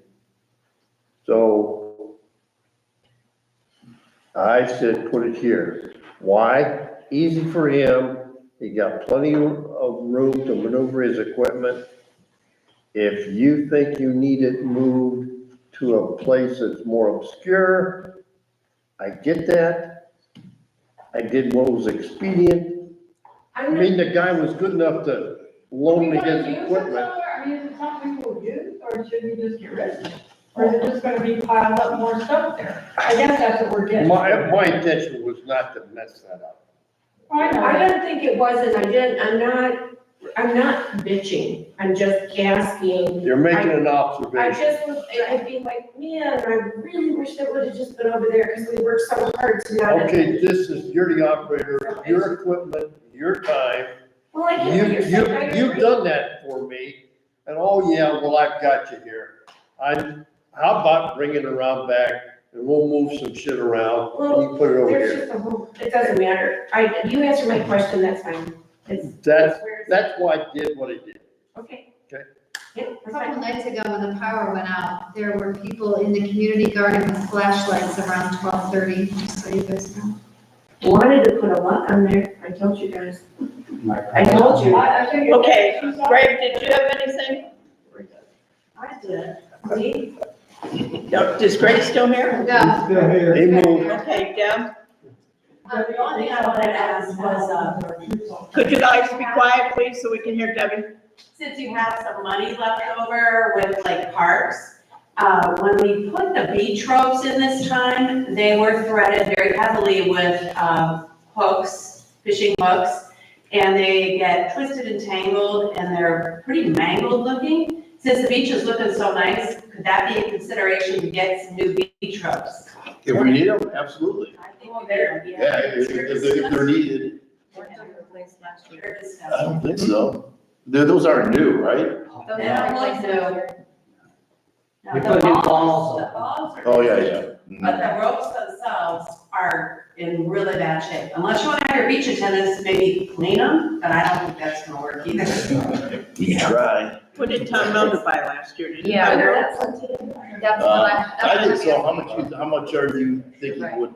I think all of them be replaced except the balls. The balls look good. And what would that cost? I mean, I'm not gonna hold you to it, but, I have no idea. Ken, we'll get some numbers together and shoot them over to me. Ken, Yes, didn't Tom Melder give you money for that last year? he did, and he bought some merches, he bought some stuff. I thought he bought ropes. He actually didn't, he did buy some ropes. Well, is that what she's Maybe- talking about, those ropes? Or maybe, I think he bought the balls. Do you know Tom I Meltzer? have no idea. All I He gave know is you- when we put Yeah, them he in bought this the year. balls, and He some bought- floats, small floats. Yeah, but I don't think he bought He gave you- ropes. He didn't give me any money, he bought the Gave the stuff. Parks Committee money for that specified, and I. He said that this is going towards this, but instead he just went out and bought the, material. Yeah, remember he had Yeah, that a was- donation, he bought some stuff, and then he gave you the rest of it. I mean, then he gave it to somebody else, maybe he gave it to Gary. No, he gave, you guys got it, Parks got it. Okay, maybe Parks got it. Gary would have to know, he would have the answers to that. But he did not hand me the check. No, he handed me a check, and I, Oh, okay, yeah, so yeah, we got money towards that, where it's not used. That'd be good. Yeah, shoot, No, when I was on parks, I did the research and found the cost of the float, found the cost of all the playground equipment, so I don't really think that it's my job to research that. okay. I mean, I just had to say that, because it's not my job to research the cost of things for the village, I don't think. I thought that's what you're asking. No, I'm asking Okay. for new ones, is what I'm asking you to. okay, we'll look into the cost. Okay. We'll get our guy on. Al, did you have anything? Yeah, I heard something about spreading stone somewhere. Is there any way we could get any in that drive going into the launch ramp? It's always a mud hole down there. oh, down by the beach, yeah. Yeah. Yeah. Yeah. same Can you get stone. stone, get extra? Yeah, sure, absolutely. Where do you want it? By the boat ramp. From the gate on in to the asphalt. Where you want it? Yeah, it's pretty muddy right there. I was here Wednesday. Perfect. Just the driveway part, not the whole big parking lot. Correct, just the driveway section. Yeah. Thank you.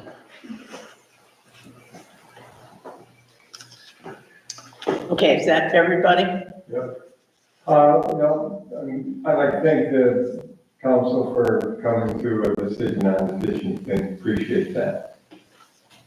Okay. Okay, I have an announcement for you guys, and, maybe you can spread the word. I don't know how many people know this or want to know this, but there is 4 council seats open in November. 2 of them have people that are not running again. That would be Bud and Alan Robbins. Tamitha and Barb are going to run again, so that leaves 2 open spots for council people. I'm going to run again. And so you have to have your petitions in for that by August 6th. You have to get a petition from the Board of Elections prior to that. You need 10 signatures, but it's always good to get a few more. Make sure they're registered voters in the village. So if anybody's interested, Al, anybody's interested, just so you know. Al? You talk Jody Hellman into running, and I'll run. It says the same thing you said, and you're both accurate. You both have 2 bad tempers to be on council. Well, but we're also just different enough. No, we would be here, you know, they're running a little long sometime meetings anyway, but we would be here at 2 in the morning with YouTube. I know it, I've been around YouTube forever. Never shut up, never. That's right. Okay, do we have any other new business? I was gonna make a recommendation, I can talk to Ken about this, but at the end of the ramp, of the walkway ramp, maybe we could put rope swags so that bikes aren't, as a matter of fact, I was thinking that too. a young child just recently broke his arm going down the bike, or the ramp on a bicycle. Yeah, Put some across there, the kid will get his neck stuck. Clothesline, huh? Well, part of it, I'm thinking barbed wire. Yeah. They'll do it. so anyway, maybe we can get it, maybe we can look into options Mhm. for that instead of making more. What do you mean, like bunting or something like that, or just something that's, Swag, like with the posts, it's a walkway, so. no, I agree, that we've had that problem for forever. You know, that's why we put that sign out. But it's not working, obviously. I chase people out of there all the time. They're up there on their big bikes, doing all kinds of, they're gonna plow somebody over. That's all.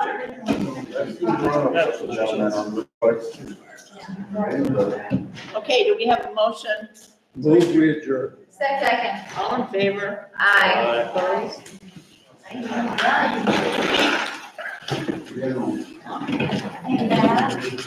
Summer.